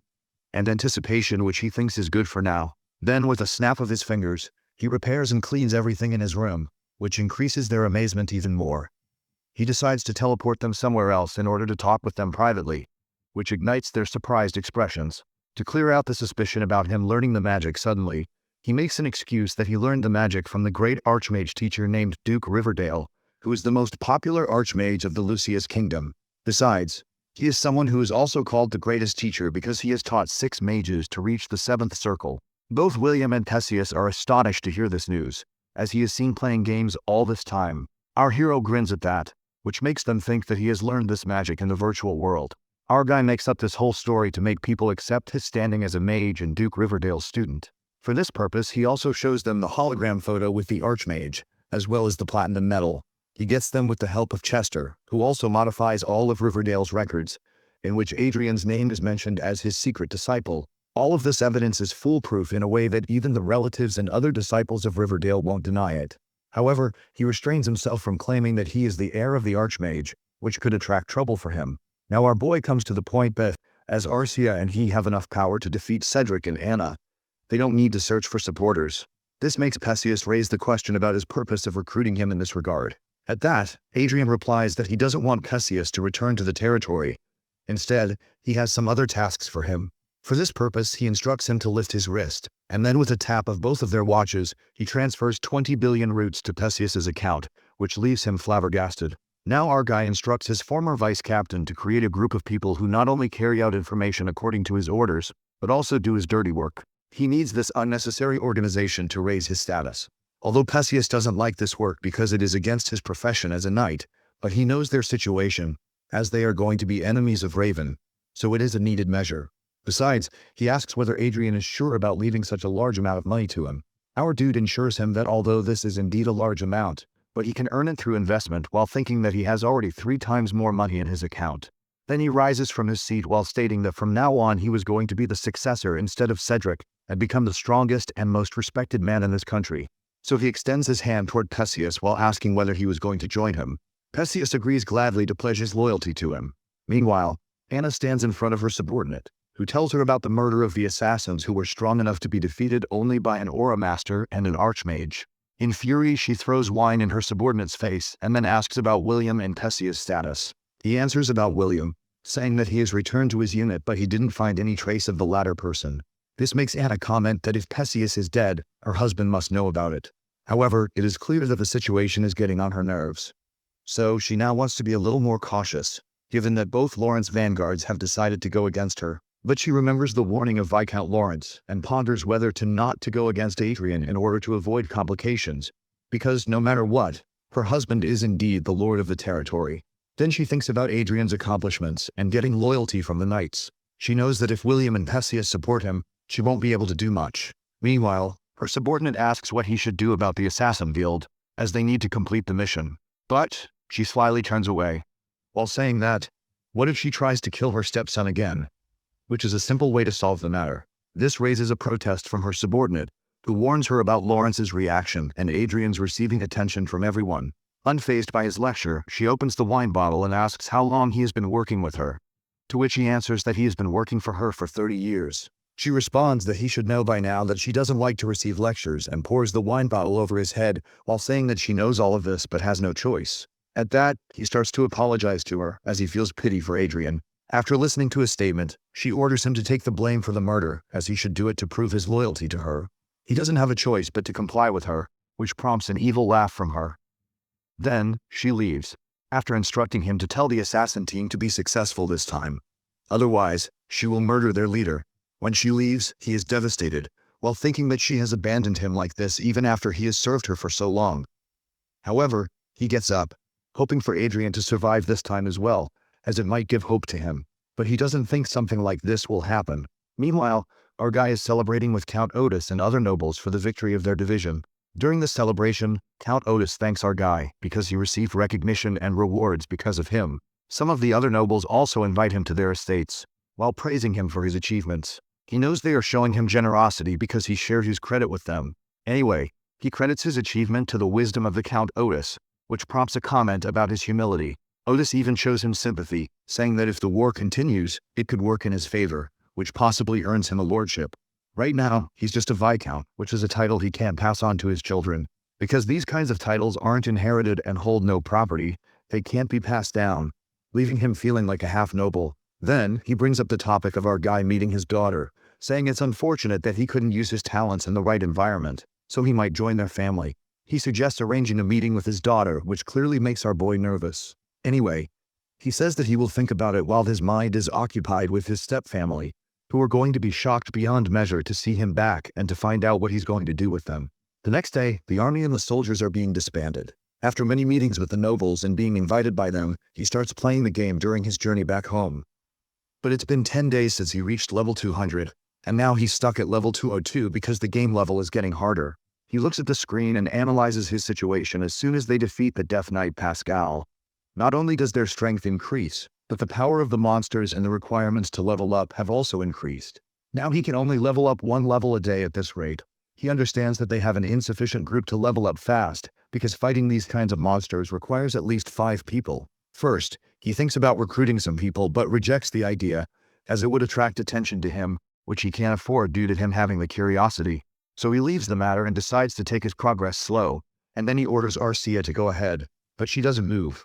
At the same time, Shadow also comes, and he realizes something must have happened, so he logs out immediately. He sees Arcia fighting with someone and uses his great shield to protect them. Arcia informs him that these people must be assassins from the same group they faced last time, as she can sense the same energy coming from them. She adds that they are using force swords and shields, like typical assassins use. He comments that they have 5 vanguards who can easily deal with them, so they don't need to worry. At the same time, a golem appears, breaking his sword, which makes him realize his stepmother is going to kill him instead of Sir William this time. He takes out his staff while Arcia takes out her sword, and they get ready to fight. Meanwhile, the golem attacks them, and he counters it with a flame blast. Then they move ahead. On the other hand, the vanguards are having a hard time dealing with these monsters. They are ordered to retreat. Suddenly, there's a big explosion, while the vanguards wonder what these monsters are doing here, in Lawrence territory. While observing the fighting forms of our guy and Arisa, the remaining assassin decides to retreat because he is no match for the Archmage and an Aura Master. Before he goes ahead, Arcia gets him, but he orders her not to kill him, which makes the enemy more tense. He goes ahead to make a deal with the assassin but instead senses something weird and asks Arzia to stop him immediately.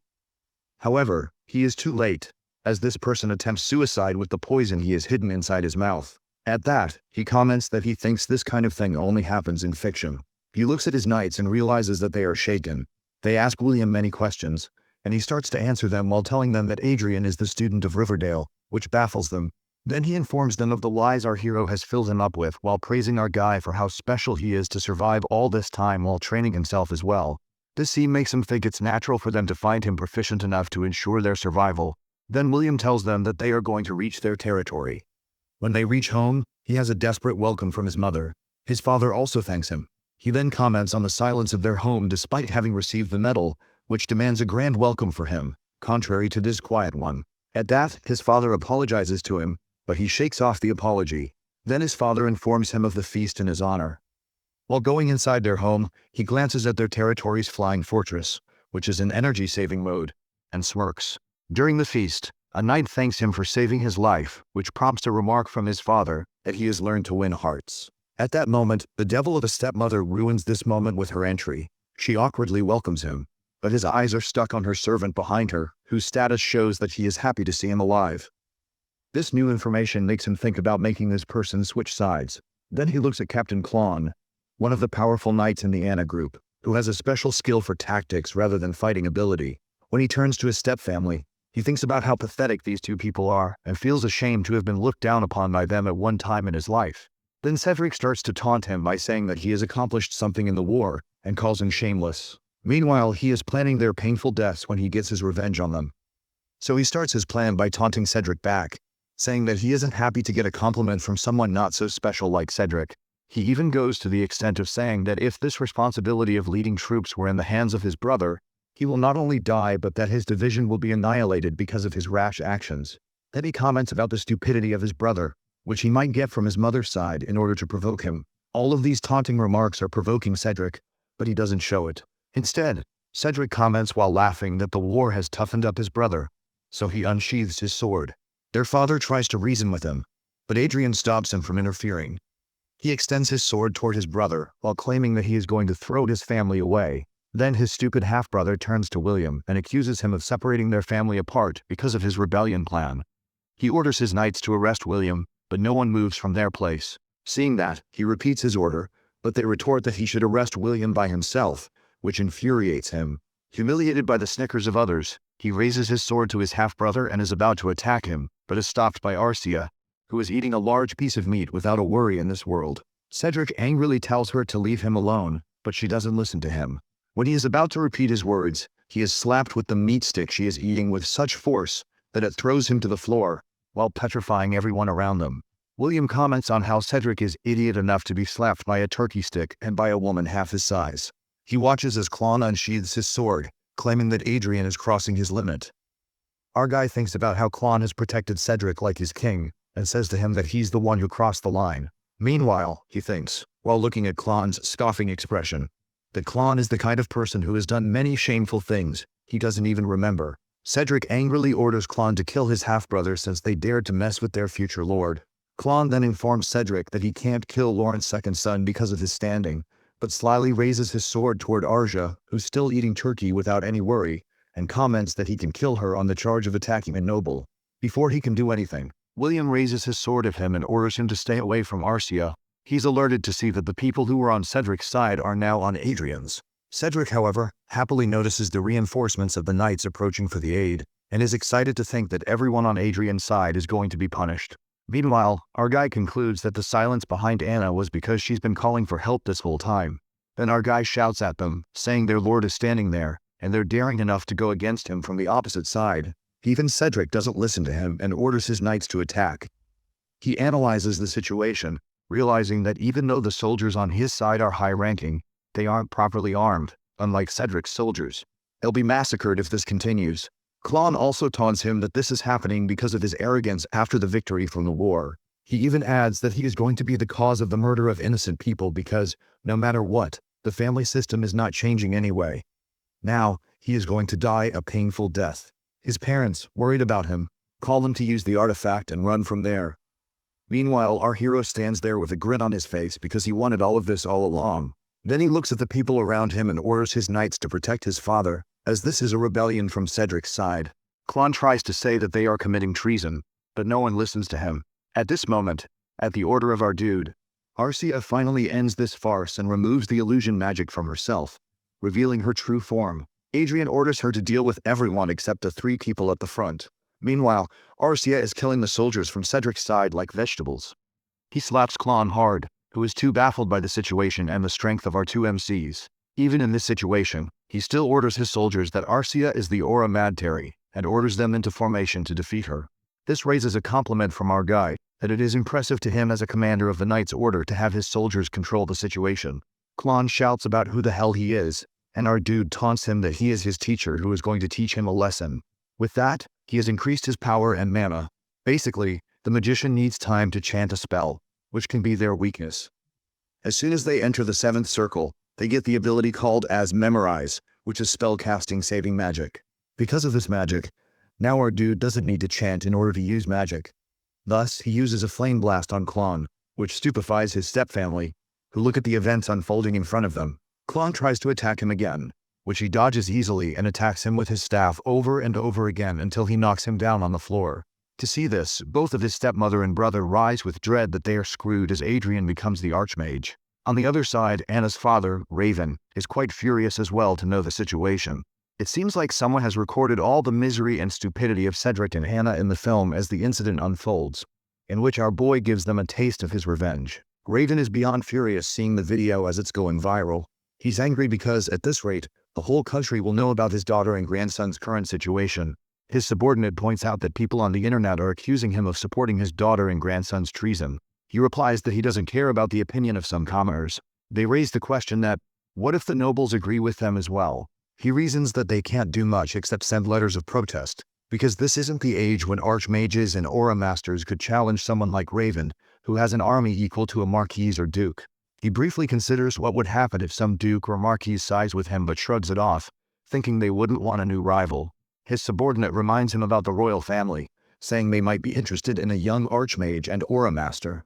At that, he smiles slyly while saying they'll officially announce the video was edited.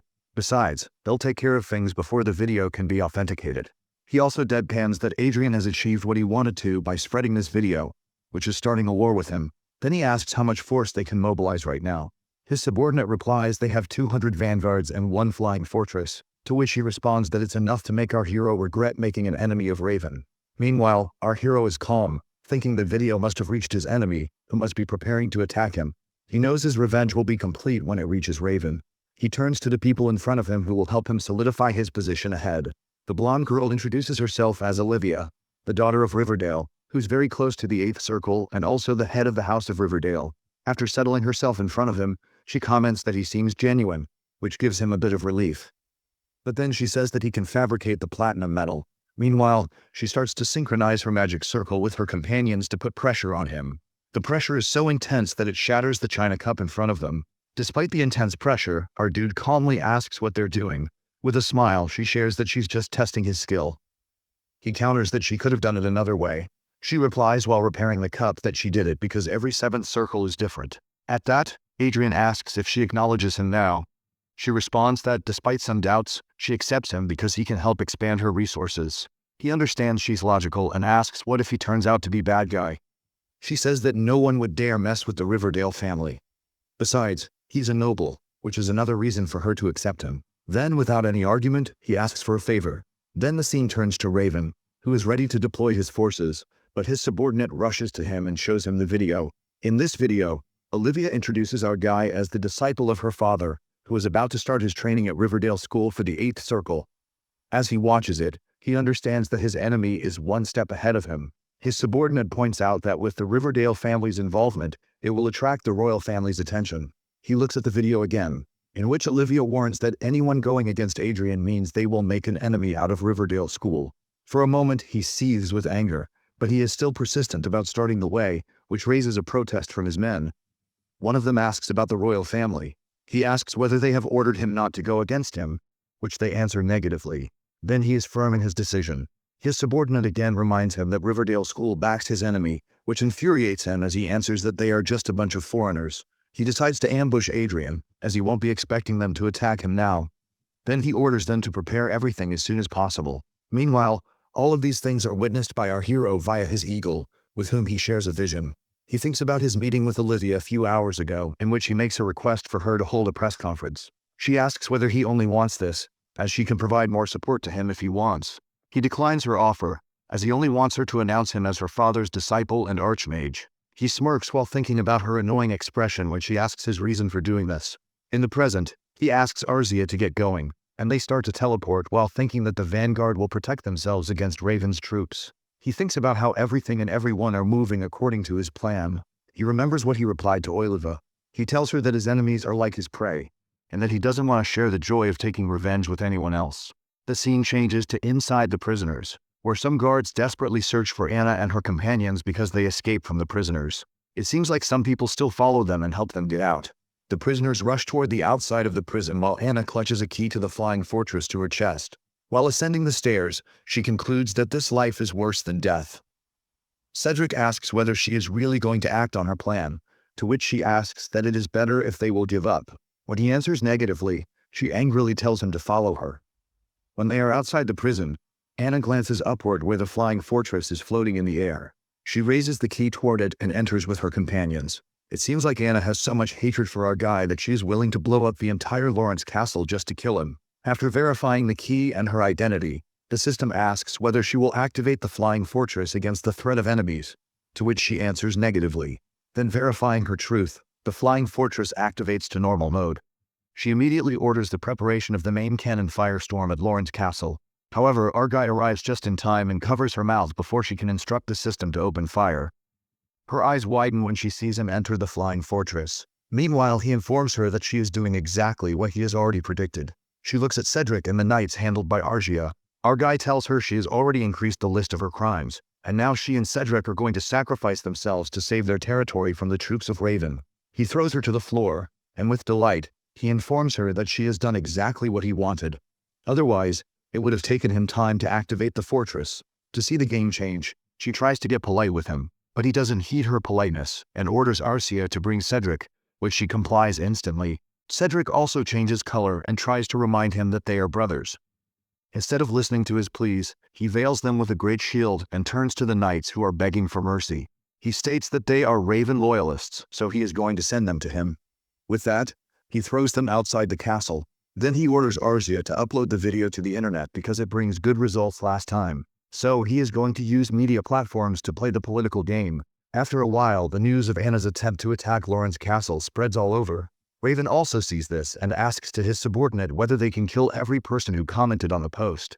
His subordinate responds that it is a tough job because the privacy of the users is protected by the Elysia Nation. Then he informs Raven that he has done the preparation for the war with the Flying Fortress and 200 knights. He orders them to advance while reminding them not to disappoint him. They transport through magic circle transportation. While at their disappearing forms, Raven ponders whether he should go with them. On the other side, Anna is terrified at the arrival of the troops after knowing the plan of our hero. Meanwhile, our guy is ready to celebrate his victory in advance, as he and Arzia are already at the dining table. As soon as he hears the sound of teleportation, his expression turns happy, and he immediately starts the mana surge. To sense this, both his stepmother and half-brother beg for mercy from him, but he sits at his table calmly, while relying on what he has learned during the war. It is revealed that he is going to use his step-family for a suicide attack. He extends his wine to them while bidding goodbye to them happily. He happily turns to Arzia and asks her to make a wish while watching the fireworks created by the suicide attack. She complies with what he says while he thinks today is the day he gets rid of his step-family while getting ultimate freedom. The scene shifts to the conference room of Raven Castle, where he and his subordinates discusses the trouble they have communicating with their knights. They are worried about the communication failure, especially since their troops should have finished their business by now. They haven't been able to reach them through their personal devices as well. He asks about the spies they have in Lawrence territory and gets the answer that they can't communicate with anyone, as Adrian must have arrested their informant as well. Raven doesn't believe it, but his subordinate reasons with him that it's the only possibility they can think of. This situation makes him realize that our guy has planned everything in advance. It fills him with dread to think that the person who could beat his grandson fools him. He asks if there isn't a single person in Lawrence territory who can assist them in this regard. His man replies that communication is not possible because of the space disconnection. Or maybe there is a general server down too. At this moment, someone calls for his attention and informs him about the video that has recently appeared in a post related to Lawrence's County. This video shows a large blast in which many rubles fall on the ground, and some vanguards crumble those rubles in order to save the building on the ground. Once he shows the video to his master, his man informs him that they already evacuated the citizens an hour ago, as well as shut down their communication server. Before he can inform further, Raven angrily breaks the table. Crashing everything, he asks about how many troops they can deploy further. His man answers that they can use either 75 Vanguard without a flying fortress, or 25 Vanguard with a flying fortress without violating national law. He informs him that after the destruction of their previous troops, they now have only the power of 1.5 flying fortresses. Besides, they use the suicide attack according to the video because their troops can't be saved from the close-range mana explosion. He concludes that this means Adrian was keeping an eye on them. Raven reasons with him that no matter what, our guy doesn't have any more flying fortresses to attempt a suicide attack. So his subordinate informs him that they are not going to go against him anymore, as the royal family finally stops them from taking action against the Lawrence family. At that, he starts to laugh hysterically to realize the loss of money he has to endure until now. He calculates everything and concludes that he needs 30 trillion roots for recovery damage because of just one mistake. He then turns to his men and asks them to communicate with him as they activate the communication server. Now Black Eagle is going to play a huge role in the success of our guy, as it can be used for auxiliary purposes. Nevertheless, let's set what our guy's reaction will be when his enemy has the audacity to call him. Raven tells our guy that even though he acknowledges his abilities, he is going to make him pay for his mistake. Our dude calmly assures him that his revenge will only be complete with the downfall of him and his family. Now he realizes that there is more to this story of revenge. He clarifies to his enemy that he has indeed used Anna and Cedric for the suicide attack and gives them a great cremation ceremony. This new information infuriates him, who makes sure that he will pay for the humiliation he inflicted on him. His empty threat makes our guy realize that his stepmother and brother are just tools for Raven. He only cares about his reputation over his blood relatives. Suddenly he asks whether Raven is on the 80th floor of his castle, to which he confirms. He informs him that he is going to get a gift from Adrian after a few moments. He then reminds him about the ability of memorization, in which 7th Circle magicians can save the time of casting 10 spells at the same time. He asks Raven whether Adrian can break his castle barrier if he uses this skill and activates 10 spells simultaneously. This question widens Raven's eyes, and all of them look outside where our guy's Black Eagle support brings his spells. Our guy happily informs him that he sends him a gift of 10 rounds of 7th Circle Blaze Blast. With that, his support activates the spells, and there is a larger explosion. While chuckling darkly, he hears the words of Raven's subordinate, who tries to help him escape through teleportation. He wipes his tear of happiness and disconnects that call with him. At the moment, William informs him about the arrival of reporters as he asks for the press conference. He then goes outside with his companions, where every servant bows to him and even trembles at his one gaze. He thinks these people are the same ones who badmouthed him. With determination, he goes ahead while thinking to leave his days off pretending to be a fool behind, and steps ahead towards the glorious chapter of his life. The next day, after the press conference of Adrian Lawrence revealing the truth behind the Raven surprise attack and his suicide attack on his troops, becomes the talk of the town, or specifically the internet. They also cast the news about Adrian's attack on Raven Castle, in which, unfortunately, he is saved. Some call his act of suicide attack cruel, while others think that Raven is someone who deserves it. Whatever it is, the thing is this news increases the popularity of our guy, who has millions of followers now. While in his home, William raises the question that he might get criticism from the people, which he shrugs off because now he has the freedom to live as he wishes. He then explains that despite the criticism from the supporters of the House of Raven, most of the media and commoners support him, which will be beneficial for him one day. To increase his support among the common people and prove himself different from other nobles, he starts to communicate with them via his social media account while posting his activities and schemes. Meanwhile, he explains about the importance of commoners and the disdain of nobles towards them when his father interjects that he has been summoned while showing him an official letter. According to the letter, both Adrian and Arcia are summoned to the Noble Board of Audit and Inspection. While looking at the letter, he concludes 3 possibilities, none of which seem friendly, as if it might mean they are going to be controlled by either nobles or the royal family. His father asks whether he has a plan to counter this problem, to which he answers affirmatively. He retorts by asking what nobles like the most. His father replies that it is money. Then he reveals his plan to gain the favor of the nobles and royal family through money.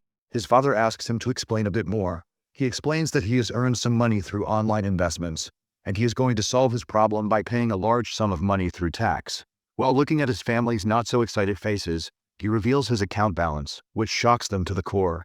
William first compliments him for earning 60 billion rupees online, but our guy corrects him, saying he has missed one more comma, which shocks them a little more as his father asks whether he comes from the future to earn such a large amount of money. Anyway, they start to discuss the issue of tax, in which our guy has to pay $12 trillion for the tax. Besides, he also gets the tax exemption if he pays tax through the stores operated by the royal family. He is content with the progress and informs his father that he is going to spend some money anyway. When his father asks whether he is going to purchase anything, he casually deadpans that he is going to buy some flying fortresses and vanguards. Once again, our guy is the talk of the town as soon as they see the news of him having an income of $60 trillion through investment, which shakes the higher-up society. Meanwhile, Count Otis watches this news and is very happy with the achievement of Adrian, who surprises him again. His wife asks whether he is his subordinate during the war. He corrects her that Adrian will get the title of the Count soon, so they can't call him his subordinate. He even reveals his wish to make him his son-in-law, an idea that his wife likes the most, and even insists he do something about it. But their daughter Michelle interjects by saying that she won't be someone who will take advantage of her husband, because she will become powerful herself. This statement is scoffed at by her mother, but she insists she will fulfill her wish as soon as she acquires curiosity. They start to argue about the existence of curiosity, but are cut off by Otis, who assumes that our guy might get his hands on curiosity because of the accomplishments he achieves. Michelle raises the point that he is accepted by Riverdale's daughter, but he rejects this idea as it is safer for our guy to affiliate himself with the House of Riverdale, as he is the patient person who has hidden himself completely until he is Archmage. She again insists that he also has proof of his investment with the approval of the royal family. He raises the point that he might have a deal between the royal family and Riverdale, which prompts a comment from his daughter that he likes conspiracy novels. Their argument is cut short when the newscaster reveals that Lucas's curiosity has been discovered, which stupefies them. Meanwhile, in the magic tower of Lucas, our dude reads a book with a tired expression. He wishes he could put the information of these books directly in his head like he has done with skill books. He then thinks about his schedule in the following week, in which he has to go to the Board of Audit and Inspection. Then he meets with the royal family at the end of the war and the awarding ceremony. Afterwards, he will go to purchase a flying fortress and vanguard equipment. Between all of this hectic schedule, he still finds time to play a game in order to level up at the sacrifice of his sleep. He looks at Lucas's library, which contains very few books on military tactics. Despite Lucas' amazing inventions for military purposes, the main focus of his studies is about dimension teleportation. After studying the life of Lucas, our boy concludes that even though he is considered great by everyone, he is only a lonely person who desperately wants to go back to his home. That's why he leaves evidence that he is from Earth, so that he might find someone from the same dimension as him. His wish is fulfilled when he dies. At that, he thinks, even though he's not desperate to go back home, but it would be great if he could travel through dimensions. With a wishful expression, he decides to fulfill Lucas's wish and tries to get back home. Listening to him, Chester comments that he's someone who respects his predecessor, which he tries to brush off humbly. He then asks Chester if anyone will suspect him about his income.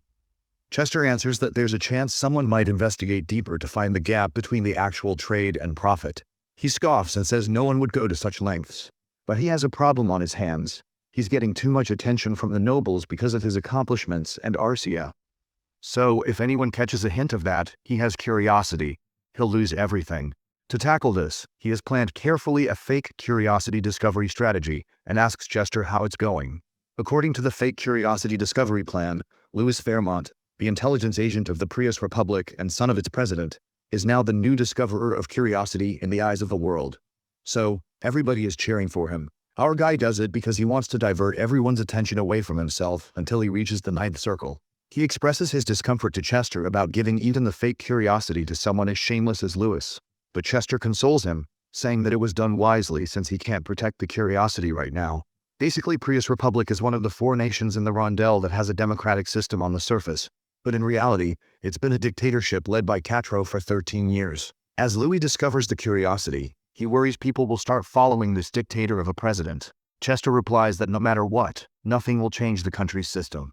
Besides, their plan might cause a diplomatic war between countries, which will affect Catro and Louis, as their reputations will be ruined when everyone discovers the curiosity was fake.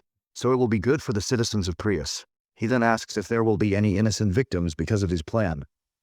Chester comments that Adrian is the one who went too far because of his lack of consideration. He then points out Adrian's cruel actions against his stepmother and brother. At that, our guy clarifies that it was because they were enemies. Chester is satisfied with his answer, believing a person should worry about the innocent but be cruel to their enemies. Hearing these comments, he annoyingly thinks that he seems like he's a real human being. He wonders if he will create something like Chester and Arzio once he reaches the 9th circle. Chester asks that if he's going to use his last right to administer rights, which he declines as he's reserved it for an emergency. He then level up with his support, as he's currently at level 205 and needs to reach level 250 to clear one requirement of the 8th circle. Meanwhile, servants at the Lawrence house discuss how Adrian is increasing his military power, and how he and Arcia are getting the titles of Count and Countess, respectively. They call him the new powerful man in the kingdom. Later, some maids fight over who will serve Arcia, as she's easy to deal with, and many maids admire her for coming from a common background. They are also afraid of our boy since they worked under Anna before. A maid finally wins and reaches Arcia's room. While serving her, she hesitantly asks if Adrian is going to fire them. Arcia responds that he's not going to make anyone suffer because of him, but deadpans that if she's Adrian's enemy, he would be merciless, which terrifies the maid. When leaving, the maid confronts Adrian, and her fear for him confuses him.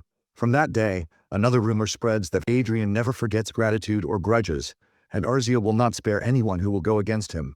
The scene shifts to the inside of a car, where Adrian is traveling with Lopez and Eric. Lopez is baffled, unsure why Adrian is taking them to the royal palace, while he expresses that he and Eric are not ready for this experience. While being busy leveling up in the game, Adrian also continues discovering talented people with his glasses after the war. Eric, on the other hand, is confident in his master, believing he has a plan.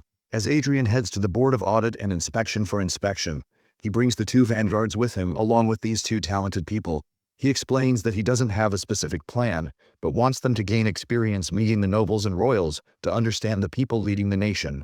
His driver informs him they've arrived at the teleport gate, entering the city of Lionel, which is the capital of the Reinhardt's kingdom. While looking outside of Car's window, Lopez is in awe of the city's development. Unexpectedly, when they enter the city, people welcome both of our main characters quite warmly.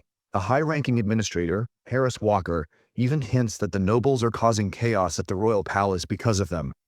He adds that Adrian is liked by talented nobles like him because he got the title due to his skill.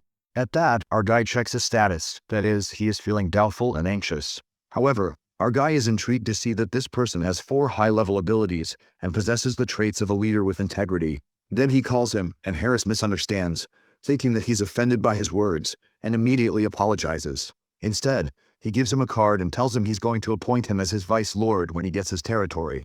He offers him the chance to contact him if he's interested in the position, which leaves Harris totally baffled. After a while, they're outside the investigation room, which only both of our main characters can enter. Our generous guy gives 3 million roots to each of his subordinates to spend while he's being investigated. Before he goes inside, Harris cautions him about the chief inspector, who has something against him. He consoles him, as he has already decided to leave the country if that becomes an issue. When he enters, he faces the chief inspector, Douglas Hamilton, but the person who catches his attention is the 2nd prince and captain of the 2nd Royal Guards, who is also an aura master, sitting beside him. He wonders why such an important person is there. Both of them bow to the 2nd prince, and our guy personally greets the prince, calling him by his title, Sword of the Kingdom. The prince is amazed that he recognizes him. Prince's amazement prompted dry comments from our guy that he's a citizen of his kingdom and has this common knowledge. He then checks the prince's status and is a little disappointed to find that his abilities aren't much higher. He thinks that that's all it takes to become an aura master. Anyone could become one. But he rejects the thought, realizing the prince has a special environment to nurture his talent. The prince asks if he's okay with him leading the investigation. He replies that if it's the board's decision, then he's fine with it, which offends the prince. Our guy concludes that the prince is quite shallow to be offended by such small things and apologizes, which the prince brushes off, telling him to sit. During the investigation, nothing special happens, and the prince concludes that the Lawrence family was right to take action against Raven. However, his decision is met with protest by Chief Inspector, but he retorts that when someone like Raven starts something, they should be ready to face the consequences. Thus, the Lawrence were right to go against them, which shuts the Chief Inspector up. Meanwhile, Adrian is confused because the relationship status with the prince says he is hostile towards him. But the prince is being fair to him. The prince is about to give the verdict that the House of Lawrence didn't do anything wrong, but Hamilton reminds him about Raven, who's on their side. Now our dude observes that the hostile relationship status is due to the prince's affiliation with Raven. After the prince gives the verdict, he turns to our guy and asks him to join his forces as he's competing against his elder brother, who is the crown prince. He is asking because our guy took down Raven, who is also the prince's ally. Our guy tries to apologize, but the prince clarifies that things will get messy for him if he sides with his brother. Now our guy understands the reason for the prince's presence at the investigation. Basically, the crown prince was set to succeed, but when the second prince became an aura master, things became unstable. Not only are their forces equal, but the second prince is a step ahead of his brother. So if they join him, they'll gain an archmage and an aura master, and their finances to support their cause. This way, the second prince's position becomes even more powerful if they join him. He tries to subtly reject the offer and tells him that he doesn't want to get involved in politics and doesn't even have a title yet to support him. The prince answers that he'll get the title of Marquis, which dumbfounds our guy for a moment, as it doesn't seem possible. The prince responds that he's going to make it possible and even offers him the territory of Marinkov, which is the best in the kingdom. Now tempted, he asks if he's really worth the offer. Prince looks at Arcia and comments that he is, especially with Arcia, who is an aura master, by his side. Still reluctant to accept immediately, he asks for time to think about it. The prince, who is expecting caution from an archmage, grants him a week, which he's grateful for. After finalizing the inspection, he shakes hands with our guy, reminding him that as a noble of county, he has a duty to prevent the incapable crown prince from succeeding for the future of their country. Our guy has no choice but to agree. The prince then turns to Arcia, expressing his wonder, as it's his first time meeting the female aura master. Before they can move on, the chief inspector passes Adrian and threatens him to accept the prince's offer, no matter what. Now they understand that the prince isn't used to rejection. The inspection was just a farce. Arcia asks if she should go home or stay for a visit. He asks if she's hungry, to which she humbly replies that she wants to eat. He remembers the prince shaking Arcia's hand and jealously tells her to wash her hands, as she has touched something dirty. They decide to eat, as he knows about some good restaurants. Someone else is keeping an eye on them and intervenes by offering to show them some good place to eat. This person is none other than the first prince, who is a fifth circle mage using a face alteration spell to hide his identity. Our guy immediately looks at his abilities and is impressed to see that he has many high-ranking skills. Adrian calls him by his title, which surprises the prince since no one, not even his brother, recognizes him due to the spell. Our guy observes the prince's friendly behavior, but can tell it's just on the surface because his instinct tells him not to make this person his enemy. So, he asks the prince to take them to a good restaurant. While following the prince, he thinks the crown prince has more than 3 high abilities, in which most of them focused on political and administrative skills. He concludes that the prince has a chance to become a powerful mage because of his intelligence. The prince understands that he has many questions about him. Our guy confirms this because the first prince is not as popular as his brother, which makes him wonder why. They enter a certain room, which turns out to be a teleportation room. He asks their reason for being there, as they can't use teleportation inside the castle, and the prince affirms that it's because of the barrier around the palace. The prince then informs him about the electric mine under the castle, whose energy clashes with the barrier's mana, causing it to break.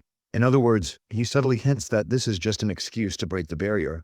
With that, he presses a button on the remote, and the barrier lifts, which astonishes our guy since the prince doesn't seem like just some ordinary dude. Later, they reach a fancy place where they can talk privately. The prince instantly presses the button to restore the barrier, commenting with a smile that it's working again. His actions make our guy wonder if his aura master brother knows that his brother has been messing with his security system. Then the chef interrupts, and the prince orders the best meal for his guests. This place turns out to be the palace of the first prince, and our boy is once again impressed to see many talented people there. While giving them the energy drinks, the prince informs them that he personally recruited the chef who made the most delicious meal in the country. Settling at the table, the crown prince reveals that he is following him on social media while showing him his profile, which is named as Smiling Hero. This surprises our boy once again as the prince informs him that he also enjoys virtual reality, unlike many higher-ups. While observing his friendly behavior, Adrian concludes that the prince's behavior is quite genuine, unlike his brother's. Then they start praising each other for the posts they make on social media and their good looks. Meanwhile, the chef serves them food. Our guy then gets to the point and asks the prince's reason for inviting them. The prince clarifies that they already know he wants to recruit them. Adrian asks about the deal, as in what they will get and what they should do. The prince hesitantly expresses that he doesn't have much to offer now, but he might get something once he becomes king. At that, Michael clarifies that he won't stop him from becoming a marquis, because that title isn't easy to bestow. especially in their kingdom, which is divided into two, as Prince Luke had promised to make him a marquis. The first prince had decided not to prevent it without promising to do it himself if he favored it. Now he understands the whole plan that the prince wants him to join the second prince and gain the title of marquis, which he won't oppose. Then he'll join his side. Carefully analyzing the situation, he accepts the prince's offer immediately. The prince asks whether he needs time to think. Adrian assures him that he is sure the prince is more suitable to lead this country. He even tells him not to forget him after joining his brother's side and becoming a marquis. At that, he jokes that he won't betray his followers. Instead, he promises that no matter what, he is sure the first prince will become king, even without his help. Then the prince turns to Arcia and asks her opinion. Arcia, who is more interested in the food, replies that she's okay with Adrian's decision, which embarrasses our guy. Then Adrian raises the question of whether it will be suspicious to Luke and his lackeys if he just agrees to give him the title of marquis. The prince answers that he will be impulsive at first but will back off, feeling overpowered by his brother's side, and accept it later. So our boy slyly suggests him to pretend that he's also gaining something if Adrian gets the title instead of pretending to be overpowered. Then he clarifies that they can make Raven a scapegoat because he already loses 40% of military power due to his personal grudge. Now the prince understands that he can demote Raven to count in order to decrease the power from Luke's side, as well as make Adrian marquis. The prince asks whether it is something personal for him. He doesn't deny it as if he has a chance to strike his enemy, and he takes it. The prince raises a question. What if Luke denies demoting the Margrave to count? Adrian suggests making someone from his side, a count, into a Margrave. He can suggest someone who accomplishes something in war, as he has done. He also thinks that if he betrays the second prince, it causes him great damage because of Arcia on his side. He is baffled by changing his relationship status with the prince, which is suspicious now. Adrian stops while looking at the prince's expression, who now coldly asks him how many people he has met on the side of Luke. He counts each person he has met before coming here, totaling 9. After Adrian answers this question, the prince's expression turns nervous, as if he is contemplating how to explain his suspicions of him.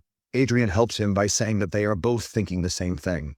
The prince is so impressed by our guy that he expresses that he might be a mind reader to figure out his plan of betraying his brother, which he answers subtly. He thinks that the prince becomes suspicious of him because he has already figured out the idea he has in mind and assumes someone leaks this plan. So that prince embarrasses himself to admit that it is the case. He even praises him for his decision-making skills. Both then change niceties and even decide to be friends. The prince gives him the communication device, which can't be traced, so that he can contact him when he needs to get in touch. Finally, they bid farewell to each other. Then our guy teleports from there. Then they teleport to the entrance near the palace, which once again impresses our dude by the prince's thoughtful strategy to take care of things like this. When they come outside, they find Lopez and William there, who hide their stuff as soon as they spot him. Their actions make him suspicious of them, and Arcia pulls out what they are hiding. The things they purchase are none other than Arcia and his figurine as the rising star, which stuns him. He asks them the reason for purchasing these things. William clarifies that they are just doing it out of respect, which he accepts anyway. The scene changes to the Golden Dragon Palace of the Brigham Empire, where the Emperor sits with pure rage listening to the news of how some corrupted people like Lewis claim to have the curiosity that is the legacy of their empire. He yells at his subjects, asking whether they invest less money and effort to search for curiosity compared to Prius Republic. Then he asks Countess Elfrid to analyze the situation and explain whether Louis finds a curiosity that is genuine or fake. She answers that it is a 50-50 chance. She clarifies that the Prius Republic uses a very old method to understand curiosity. Besides, they also ignore the cryptogram written in some language called English. So if Lucas leaves these hints to just trick others, then there is a possibility to find curiosity. Otherwise, it's a fake. Then the Emperor asks why she says it is a 50-50 chance. She says it is because there is a chance the cryptogram is just tricks from Lucas. She also expresses her suspicion that someone might discover the curiosity and use the Prius Republic to divert the world's attention from them. The Emperor asks why someone would do such a thing, as they can just hide the curiosity. At that, she replies that it must be because they are already suspected of finding the curiosity. Or there might be other reasons. Then they analyze this possibility and conclude that whoever does this must have national-level power to manipulate the Prius Republic into thinking that they have discovered the curiosity. After analyzing the current situation of the 4 nations that can do such stunts, they suspect Alicia, which is a nation of elves. This nation has such power to do this trickery. She also informs him about our guy, who is such a talented person that his achievements make him suspicious. While looking at Adrian, the Emperor rejects this thought, as Adrian doesn't have the power to control the nation. Besides, he is not only affiliated with the Riverdale faction, but also has the evidence to prove his earnings. To clarify our guy's position as a talented person, she also reminds him that Lucas is someone who is much more talented than Adrian. The Emperor also adds that the Reinhardt kingdom is also having inner conflict over the throne, so it won't be possible for the government to do such a stunt. So they suspect the Reinhardt kingdom after Alicia and Lucia's kingdom. Then they decide to keep an eye on these 4 kingdoms.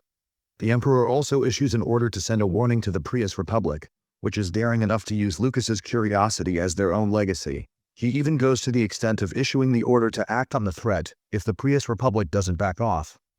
He deadpans how the destruction of one country is a small price to acquire curiosity. At last he asks Alfred to contact Adrian and offer him to join their side in order to be a part of the great empire. The scene shifts to the house of Margrave Caskbell, where many youthful nobles gather to have a party. They approach the topic of our guy, who not only burns his stepmother and brother alive in a flying fortress, but also watches this scene with a wine in his hand and uploads the pictures on the internet. These youngsters are afraid to hear this news because they are none other than the bullies of our guy, who bullied him during school days. They are all worried about him having the title of Count and Arcia at his side as an aura master. They express their concerns that they are doomed by Adrian. During all this commotion, Isabella calmly sips her tea. She scoffs at them, thinking they worry about nothing, as she believes Adrian defeats Raven because Raven is foolish enough to make a mistake.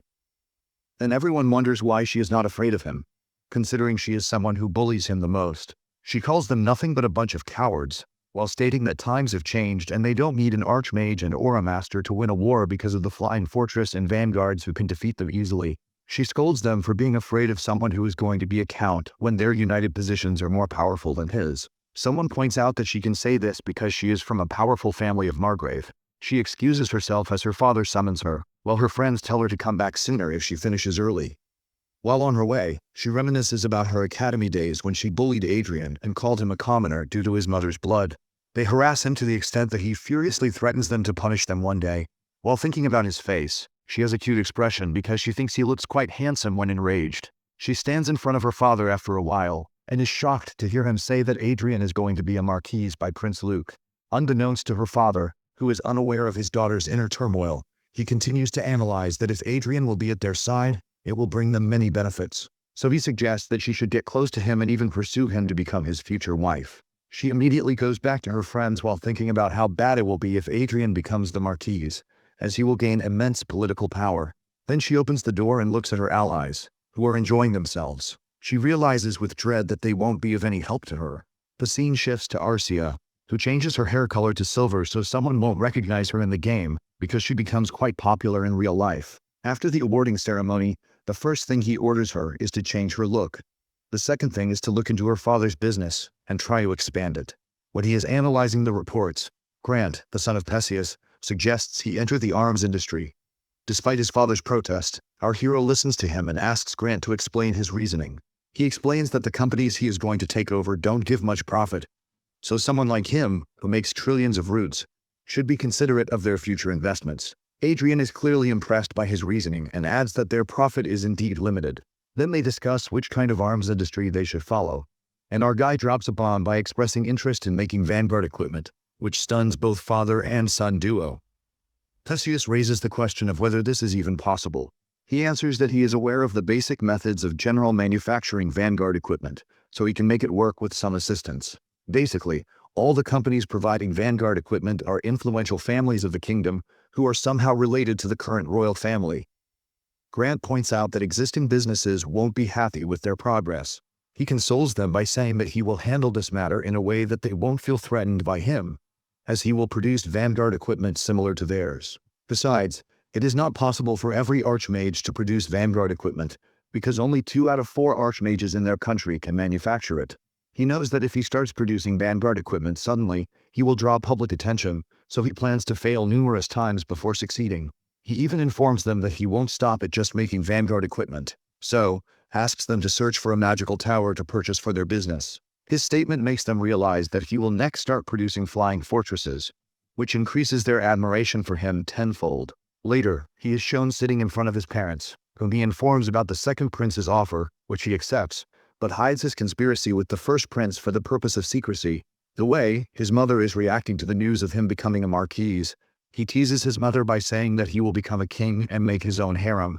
This statement offends his mother as she points out that he is saying such things in front of Arzia, who sits beside him. He thinks he makes her his fiancée just for convenience. He even turns to Arcia, saying that she is normal, as she knows it is a joke, but stops when he checks her status, which has mixed feelings for him. He tries to shrug off this matter and comes to the main point. He expresses that he will start a new beginning for the House of Lawrence while dealing with the people who followed his stepfamily and harmed him and his mother. He deadpans dangerously about how he will finish each of them. Meanwhile, there is a discussion going on regarding the issue of whether to make our guy a marquise or not. Some people point out that it is too much for him to become a marquise at once when the title of Margrave is too much. They once again count the achievements of our guy and decide whether they should give him the title or not. The second prince interjects by pointing out that people start to call Adrian as Second Lucas, and other countries also notice his talent. Before anyone charms him to join them, they should secure Adrian by giving him the title which he deserves. The first prince pretends to protest that it is an absurd concept to give the title of marquise to someone who has no title at all, which hasn't happened in 200 years. They argue for a while, but then the first prince conveys his point to gain favor and offers to demote Raven if they want Adrian to become a marquise. The second prince blatantly rejects this offer as it gives a bad impression of him as a leader to demote anyone for his gain. The first prince expects this reaction, then offers to make Count Otis Margrave for his accomplishments of the war, as he is indeed the superior of Adrian and deserves some credit. Even showing reluctance, he accepts the first prince's offer. Then both of them turn to the king, who looks quite tired of his son's childish fight and gives up by granting both of their wishes. After a few days, Adrian and his family are at the royal palace for the victory celebration event. His mother is a little cautious about her dress, which he brushes off by commenting that many young men will still ask her to dance. Both he and his fake fiancée wear the uniform for the requirements of the ceremony and hope that they have time to change into dress. On their way, they confront some people from Adrian's school who are none other than his school bullies. Our guy feels quite satisfied to see their faces. He even asks about their master, who is clearly Isabella. They try to start the conversation with him, but he ignores them by saying that he will meet them if he has time and turns to his mother. When they turn, our girl glares at his school bullies, which scares them to the core, and they pray Isabella will protect them. On the other side, she asks our guy whether she should kill them, to which he deadpans that he is going to keep his promise during their school days. As soon as they enter the palace, they get the attention of everyone, as many high-ranking nobles already know that he is going to get the title of marquise. Suddenly, he spots Raven, who leaves without saying anything as per the order of the second prince. Now they start the victory celebration event, in which, first of all, Count Otis receives the title of Margrave from the king. Adrian feels happy with this progress and the fact that Count Otis is on the first prince's side. During the ceremony, he spots Marquise Vincent, who, along with the second prince, seems quite interested in Arja, which he clearly doesn't like. Then both of them are called before the king. The king bestows our boy the title of marquise with the territory of Marinkov. Though Arcia receives the title of countess with the territory of Glendale, each of them is given a flying fortress to protect their country. After our guy receives a title, there is a murmur in the court regarding him suddenly having the title of marquise. On the other side, the king asks whether he would like to say something. He turns to the people and thanks the king for his generosity and fairness, as well as thanks both of the princes. Then he declares war against 4 of the houses of viscounts with a happy face, which shocks everyone. To see him doing this, the king thinks about how he has a very long headache because of his sons, and now destiny serves him a new lunatic in the form of our guy.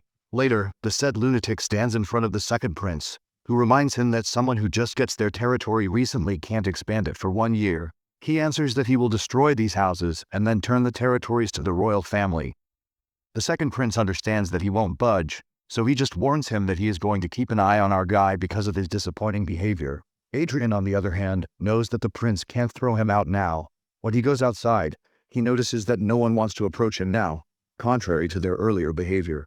He dryly comments that he has become a scoundrel in the eyes of the family, which is confirmed by his father. Both father and son argue for a while because of Adrian's stunt. However, his father decides to leave this matter be, as they should enjoy it for a while since it has been a long time since they attended a party of the royal family. Then he offers his hand to his wife, and Adrian looks at them softly, enjoying the party. Then he turns to his real motives. Meanwhile, our boy's bullies discuss how absurd it is for Adrian to declare war on them without any reason. To solve this problem, they decide to unite their power in order to defeat our warlock. as no matter what, he is still a new Marquise, and they all have the power of the Viscount. Meanwhile, Marquise turns to them. They try to greet him by his name, which prompts a criticism from our guy that they can't just call Marquise by his name. His bully protests that he can't just respect him when he declares war on them. Then he takes off his gloves by challenging him to a duel, which his father, the head of the House of Viscount Parma, along with other heads, interjects. Viscount Parma clarifies that he can't challenge his son because there is a large difference between both of their ranks, which goes against the county law. Then he turns to the Lord Parma and casually offers him whether he should cut his son's throat. Then he will back down from the war at his house. Viscount Parma asks him to clarify his grudge against his son.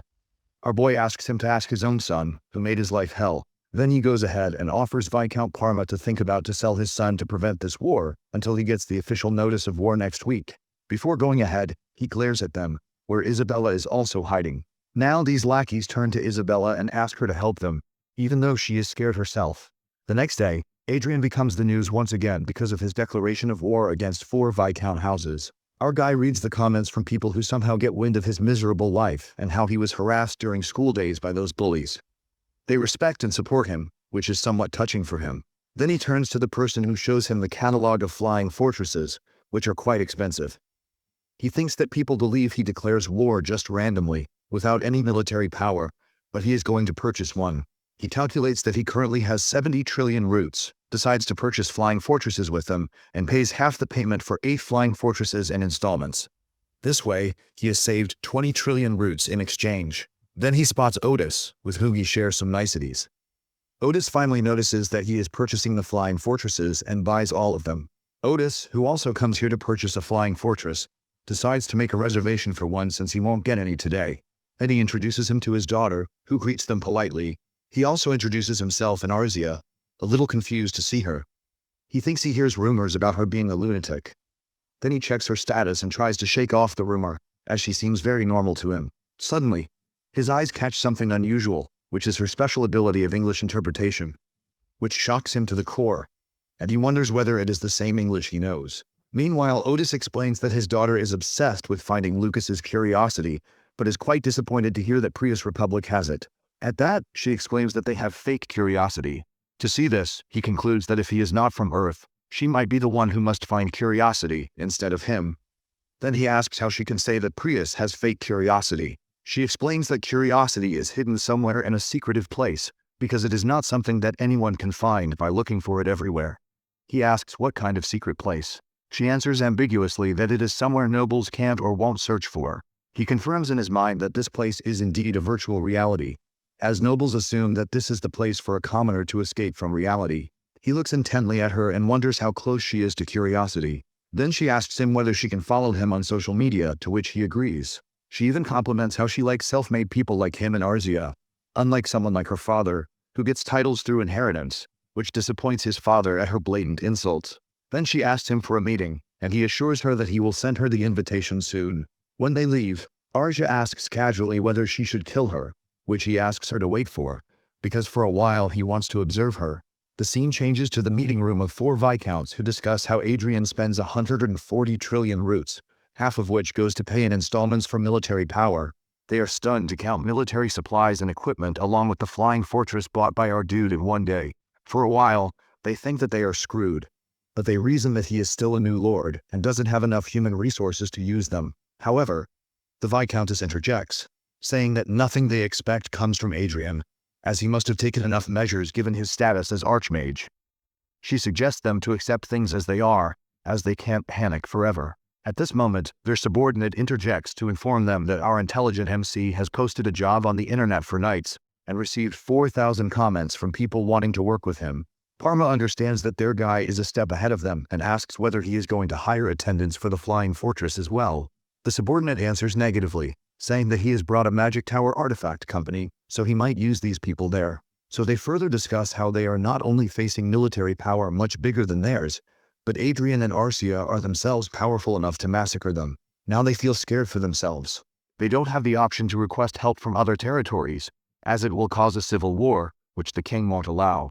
They are desperate to find a solution for their problem, wondering what they will do now. Finally, finding no option in front of them, Viscount Parma summons his son, who started all of this. Meanwhile, at the center of the Marinkov, Adrian looks at his new territory through his new house, feeling a little uncertain that he is finally a ruler. Then Perseus, with the head of security, Helena, approaches him, asking whether he likes his new order of knights. He comments that they are quite good, but his captains are more than excited to boast about his military power, which he has achieved in such a short amount of time. But he remains humble enough to say that it becomes possible because his people want to work for him. Then they boost how his calculation comes in handy to create their orders of knights, which embarrasses our guy. He thinks that he has planned everything roughly, but in the end, it's just his luck that works in their favor. Then he asks whether they should include the flying fortresses in their territorial war, which Perseus agrees with because Adrian chooses them carefully. Then he looks outside, where numbers of flying fortresses with different models stand by in the air. The oldest ones are the gifts from the king, so he can't just send it back. He decides to use it for a while and sell it to a small territory later on. Then he turns to his vice captain and tells his vanguards to start preparing for the war that shock everyone. He explains his plan to ambush each viscount on their territory while preparing in 3 hours. Later, they will destroy each of them with the main force that contains him and his support. Perseus raises a question about whether they receive permission from the royal family. But our confident hero is sure of getting permission and insists his vice captain to move on, as they can make the excuse that they are just training. While going ahead, he is determined to show everyone his military power by participating in the battle, because that's what leaders do. Guide everyone while taking the front. Meanwhile, 4 bullies of each house of Viscount are hell scared of the upcoming war. Meanwhile, in Parma Viscount, everyone is in a panic state and running because the war is going to break out any minute. But one woman is calmly enjoying her drink in the cafe. She is Countess Elfrid of the Brigham Empire, who comes there to recruit our guy, but is now amazed to note his new stunt after becoming a marquise. Now she is interested to see how Adrian plays his cards in this war. Meanwhile, someone else also approaches her with an intrigued expression, and she is none other than Olivia Riverdale. The scene shifts to Adrian sitting before the representative of Viscount Parma, who reminds him that they didn't get permission to start a war, but he has brought his troops in front of his land already. Our boy casually answers that he is there just for training, which raises the question of whether they are going to attack them as soon as permission is granted. He answers affirmatively, prompting a protest from him that it is against the standard morals. At that, he thinks that what the son of Lord Parma did to him should be considered immoral. Nevertheless, the representative is sure that they won't get permission to start a war over a school-time grudge. At the same moment, they are informed that they are granted permission to start a war, which makes our guy grin haughtily. He expresses how the royal family knows who is more worthy. That's why they grant him permission. Then the representative tries to persuade our guy to back off from the war, but he declines it by saying he should persuade his master instead, because the only way to stop the war is to surrender to him. With that, he starts the teleportation magic, and everyone sees with awe the teleportation of the flying fortresses and vanguards to their territory. He orders his troops to advance, which tenses every person from the Parma territory. He lazily asks the men of Parma to go back as the war is just about to start. With that, they rush from this place. Then he turns to his vanguards and orders them to advance ahead. He then tells Perseus that he and Urzia are going to join the front line and make Perseus the commander in the meantime, which baffles the new commander. He tries to stop them, but they ignore him completely. So Perseus tells his knights to protect both our main characters on the front lines with their lives. Going ahead in the war, our guy thinks people are wrong to say that revenge brings only emptiness, because it brings a sense of purpose to someone like him. Then he thinks about his step-family and his bullies at school who torment him. Now, while swishing his staff towards Parma territory, he is excited to see his enemy's face painted with misery. The said enemy and son of Parma are totally crestfallen due to the war. This bully doesn't believe that Adrian is really going to attack them. He turns to his vanguards and asks if there are any chances of them winning the war.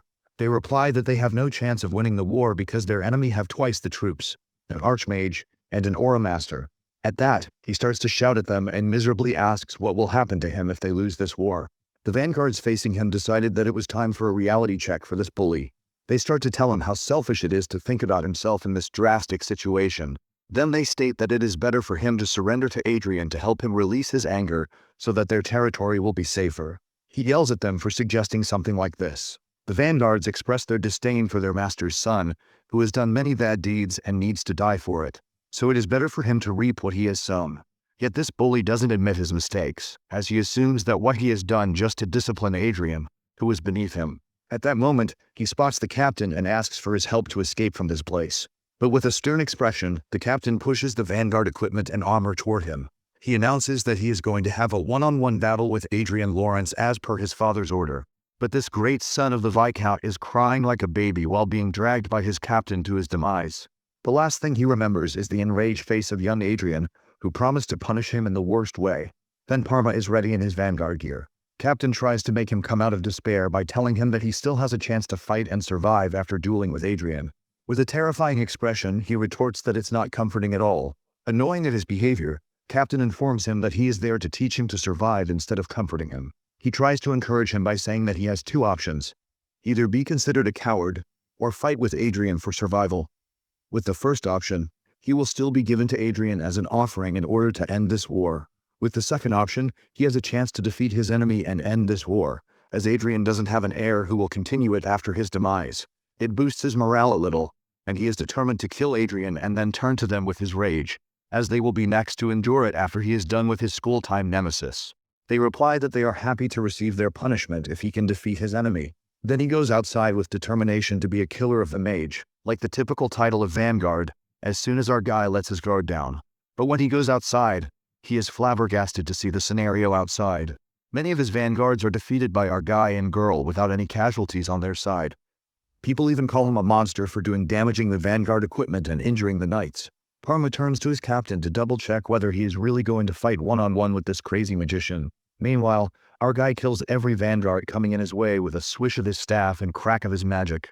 At the force of his magic, he even damages Parma's flying fortress, which terrifies his former bully.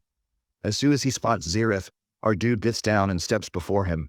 On the other side, this coward's captain proves to be more cowardly than him and surrenders instantly before our boy. Then they push their master's son as an offering to Adrian, who fumbles that he is going to challenge him to a duel.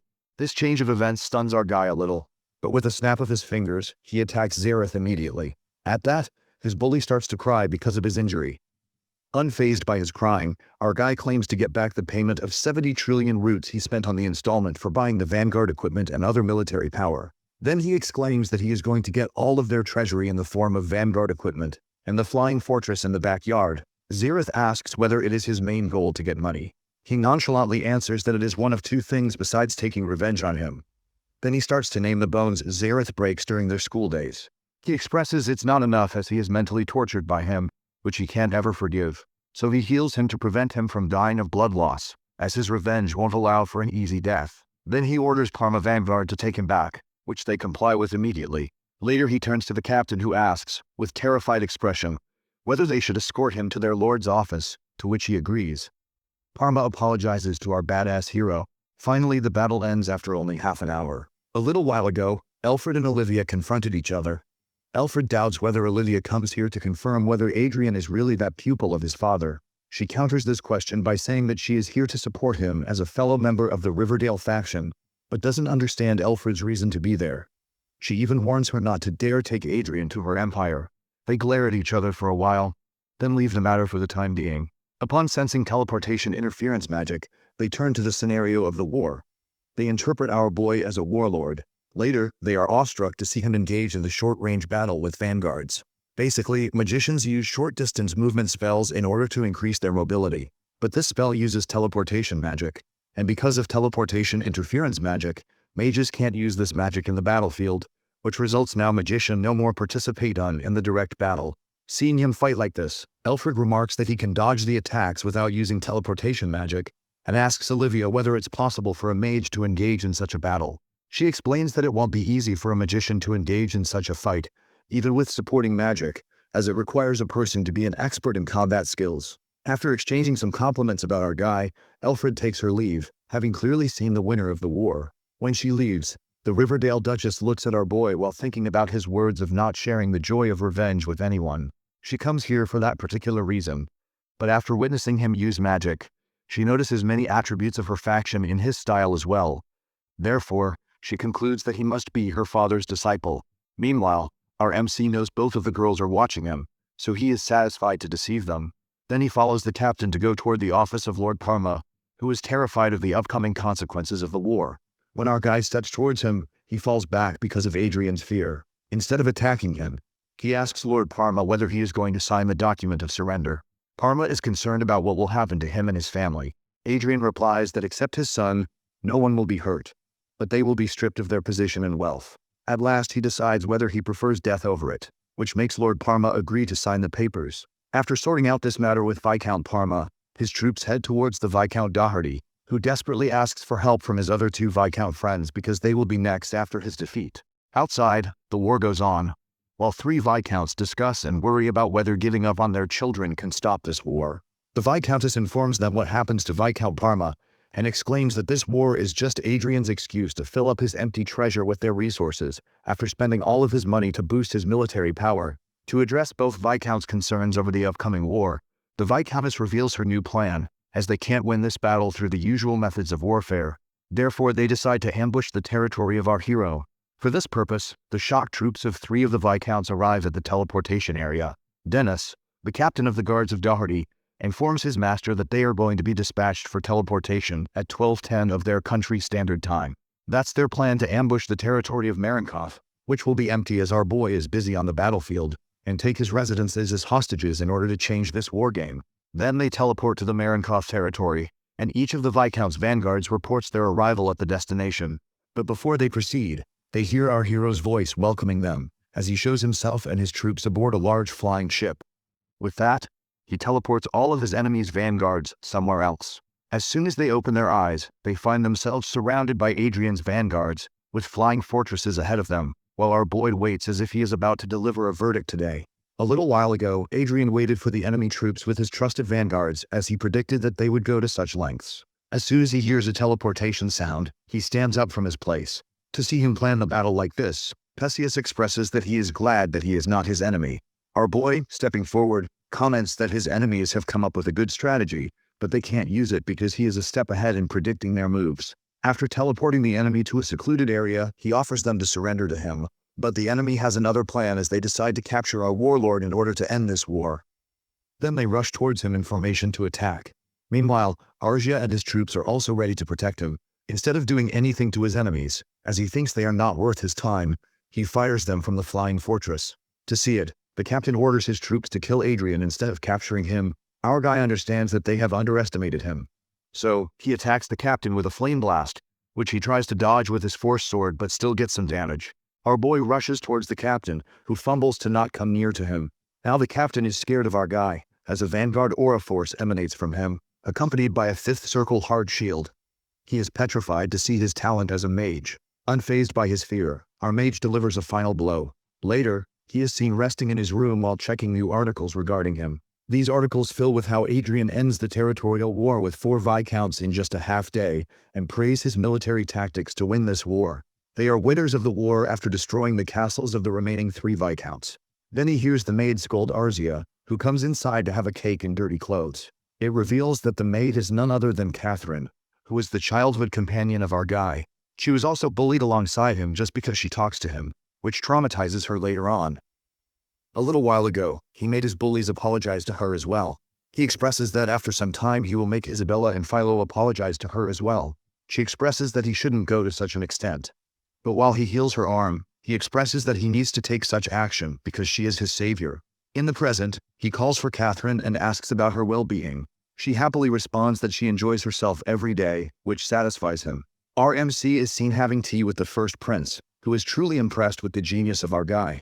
He expresses that he gets rid of 3 houses of the Viscount, which favor the second prince, but he also gets rid of 1 house that favors the first prince. The first prince shrugs off this matter as he does it for revenge, then asks whether Luke says anything to him. Adrian replies that he gets a scolding from him when he asks whether he is going to go against any other families of his same faction. He answers that 2 other houses, like House Brooks and House Caspel beside Raven, are his enemies as well, but he holds back because of the second prince. It shuts up Prince Luke. At that point, the first prince is glad that Adrian's action again narrows down the power gap between the 2 princes, but he expresses that he wants a complete and great victory.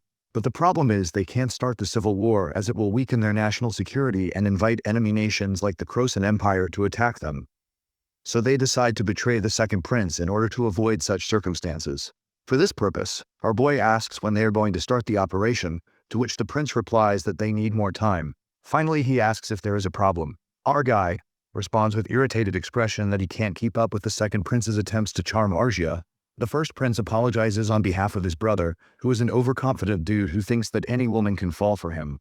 Adrian also thinks about Arcia, who is also like an innocent child. Suddenly the first prince suggests that he should throw a wedding.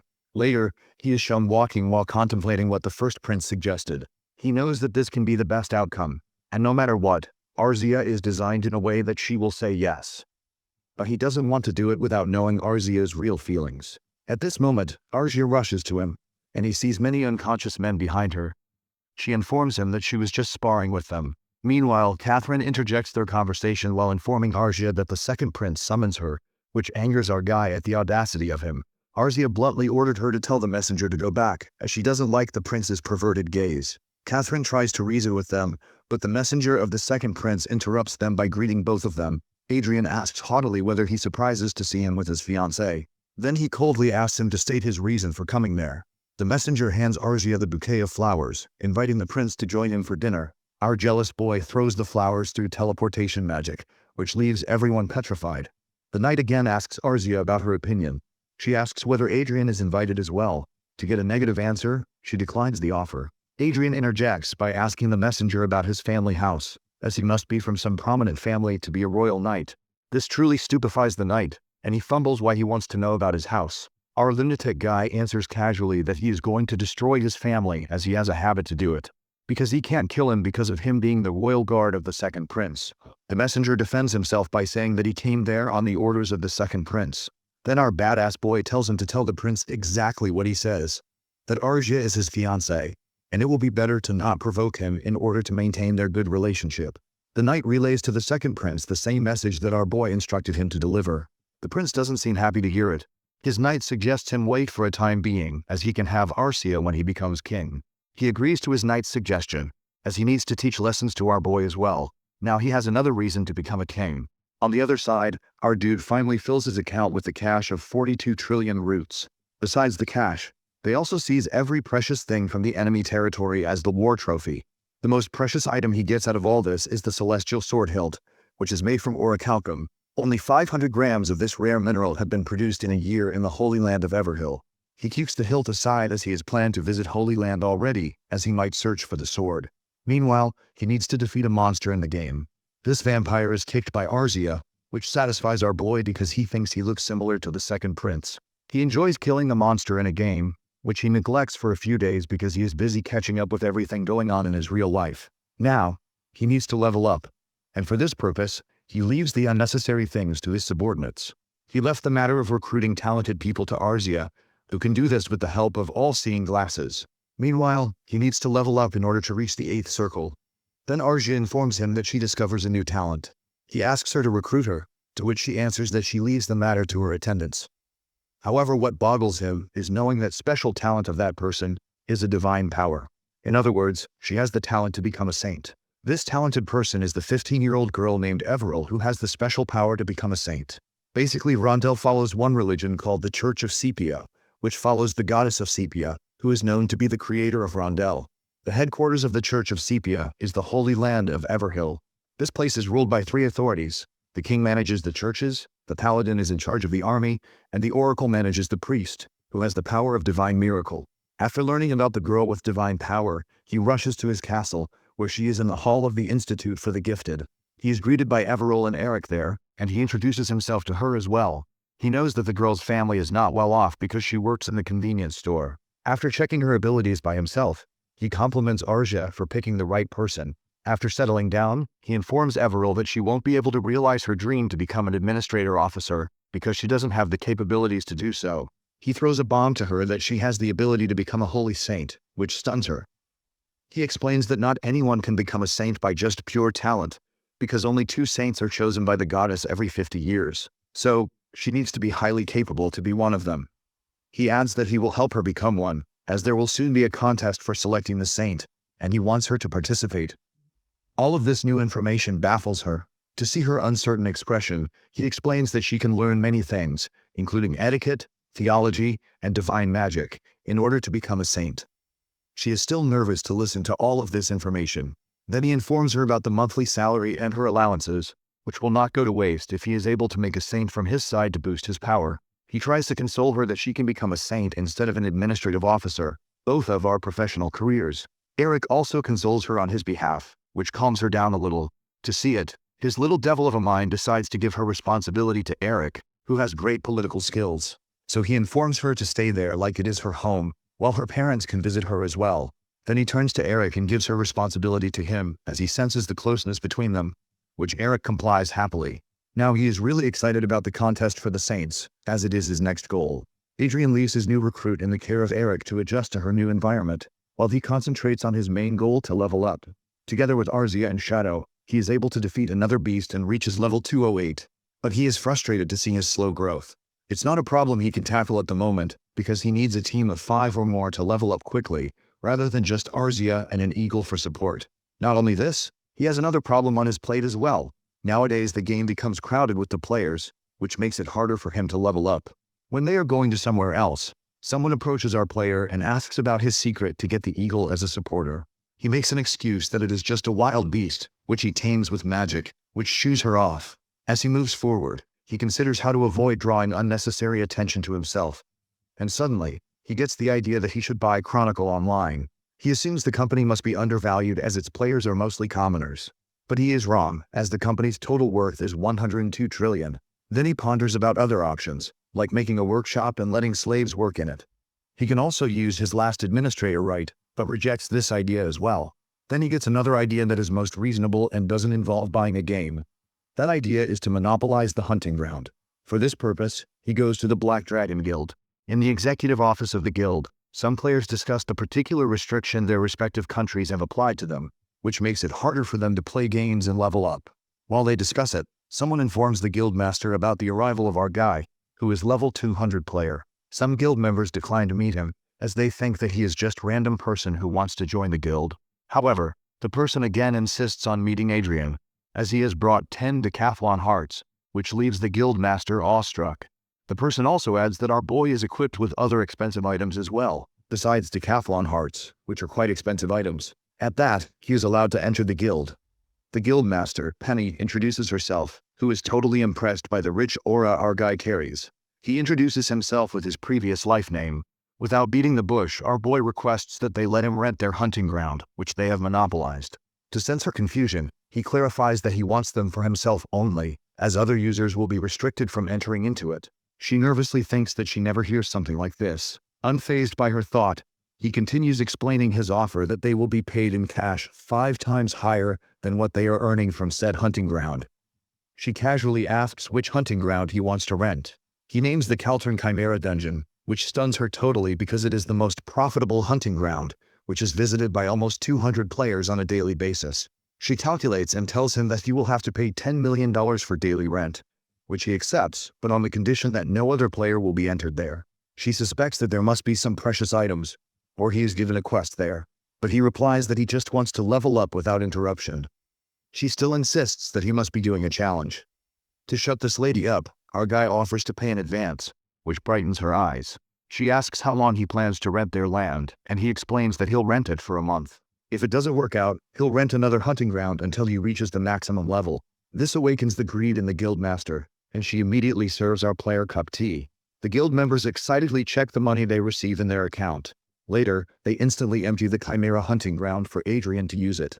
As a result of renting the hunting ground, he is able to reach level 220 within a month and is excited to reach level 250. But now, once again, a problem arises as Perseus informs him that the contest for selecting the saint is going to be held sooner than they predicted. To learn that the contest is going to be held within this month tenses him a little first, but then he uses this situation in his favor, as the sudden contest will also decrease the competition. All he needs to do is make a winner strategy for their participant. While being asked by Perseus, he explains that he already starts working on it as he already sent the donation to the archdiocese in her name in order to make her representative from their country to this contest. For this purpose, he is also going to let her greet the archbishop tomorrow when he will visit him. Afterwards, he is going to get the favor of the royal family by his side. Perseus raises a question about whether she will be able to act according to their expectations. He answers that there is nothing to worry about as Eric will be at her side, whom Perseus calls a crafty snake because of his political skill. Then Perseus shows him the data he collects about the contestant of the competition, in which these 3 of them are strongest. These 3 are Grace High Elven, who is the 7th Circle's Supreme Elementalist, Evelyn Francis, who is an Aura Master, and the 3rd one is Judy, who is commoner like Everil and seems like an easy opponent. He notices that Judy is sponsored by Olivia but ignores it for now. While checking their status, he admits to Perseus that those are quite powerful candidates who can give tough competition to their contestant. He expresses that he wants to give up while checking the competitors, but he consoles his right-hand man that he is expecting the strong contestant, which raises a remark from Perseus that he is taking matters quite seriously. He admits that while claiming that he is not going to give up the title of Saint Creator, after completing his work, he decides to go play a game. But Perseus stops him while asking the question how much he gives the donation to the temple, as they are not the people who can sway with the money. At that, our guy keeps smiling mysteriously. We get to know that he gives $10 trillion to the temple when Olivia gets to know about it. After knowing that he is a sponsor of Everil and donates such a large amount of money for her sake, this archmage expression turns to intrigue she holds for our guy. Looking at his laughing face, his companions assume that she must be planning something. The next day, the archbishop reaches the Ardude's castle and praises Everil for her efficient use of divine magic. Then Adrian asks the archbishop to consider Judy as well, because Olivia makes a request to form an alliance with them. The archbishop accepts his offer. He now plans to make Everil select for the competition, and then may plan for her to compete against Judy. At that, the archbishop comments that Olivia doesn't want to compete against them as they are from the same faction. In reality, our guy himself wants this alliance, but Olivia saves him from this effort. Now he is in front of the second prince in order to get the approval from the royal family. Prince Luke immediately accepts his request because it will also increase the status of their country if Everil will be the winner, so he assures him that he is going to talk to the king about it. Adrian expects this much and is about to leave, but the prince calls him to inform him that Count Otis's daughter and Count Akers have gone missing. He is totally baffled because it can affect the position of first prince because Count Akers is an aura master second to Marquis Vincent. To see his stunned expression, Prince comments that he must not hear the news, as he himself got to know about it an hour ago.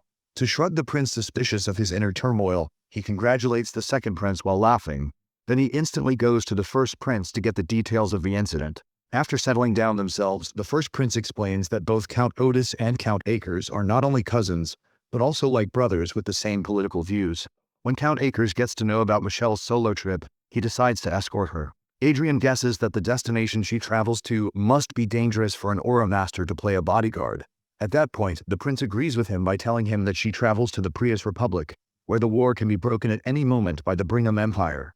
He desperately asks him about her reason to travel to such a dangerous destination. Prince explains that, as he might know, Michelle is quite obsessed with Lucas's curiosity. After getting to know that the Prius Republic discovers it, she impulsively decides to travel there. With dread, he realizes that it must be his fault that she goes missing. Meanwhile, our main female lead is enjoying her meal at her home. The prince informs him that he has contacted the Prius Republic for their safe return, as well as contact secretly with special forces with the National Intelligence Department to rescue them. Adrian thinks that there is a low chance of quietly handling this matter and avoiding diplomatic conflict. But it is good to see that the prince is going to any measure to rescue his allies. While reaching a decision, he gets up from his place and offers his services for this rescue mission. The prince is confused, so he clarifies that he will go to rescue both of them secretly, while requesting him to help him hide his identity. First, the prince looks a little tense, but nevertheless, he accepts his offer. He tells him that he will send him their likely last location through the device, and requests him to bring them back safely. Now our guy needs to smuggle himself into the Prius Republic silently. Meanwhile, Michelle and her uncle are seen running away from the vanguards of the Prius Republic. They particularly attack Michelle, but Count Akers saves her from this attack. Now both of them are surrounded by the enemies. Count Akers tries to reason with them, but they don't have any animosity towards their nation, as they are just traveling. Besides, he won't bring a lady with him if he comes there to go against them. But the vanguards don't buy the excuse because Michelle tries to get closer to the curiosity. Finding no choice, Count Akers tells Michelle to run away to their left, as she might possibly be able to teleport after running away 300 meters from them. But she is concerned about him. He answers that he will escape easily if she is gone from there. Although she is reluctant to do such a thing, Count Akers angrily orders her to go, which makes her comply as she runs away to the opposite side. As soon as they see her running, they run to get her, but Count Akers tries to distract them by attacking one of the vanguards. But before he can attack him, someone else arrives there and injures that vanguard. Count Akers turns to that person and recognizes them. Meanwhile, our guy and his aura master are sitting in the flying fortress Icarus, which is hidden by the invisibility spell. He is quite annoyed at Michelle for doing such a drastic action, even though he blames himself for her actions as well. His thoughts are interrupted by Arcia's voice, who informs him that she has found them. which baffles him with her fast performance. While teleporting to their location, he assumes they might resolve this problem earlier than expected.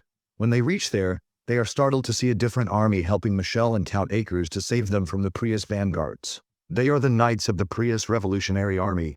Arzia asks about their next course of action. He answers while wearing his mask and getting down that they are going to help them. First, our dude attacks them with his Flame Blast spell, which ignites the fire in the battleground. Then, our Aura Master slays and injures numerous vanguards with the power of her sword. After a while, both of our MC and FMC appear there victorious. Adrian offers them to go home with him. Then he heals Count Akers with the recovery spell as well. As soon as he has done it, Michelle immediately recognizes him, but he signals her to stay mum about it. Her face brightens and she pulls her uncle as she is eager to go home. However, they are stopped by the vanguard from the revolutionary force that helped them earlier.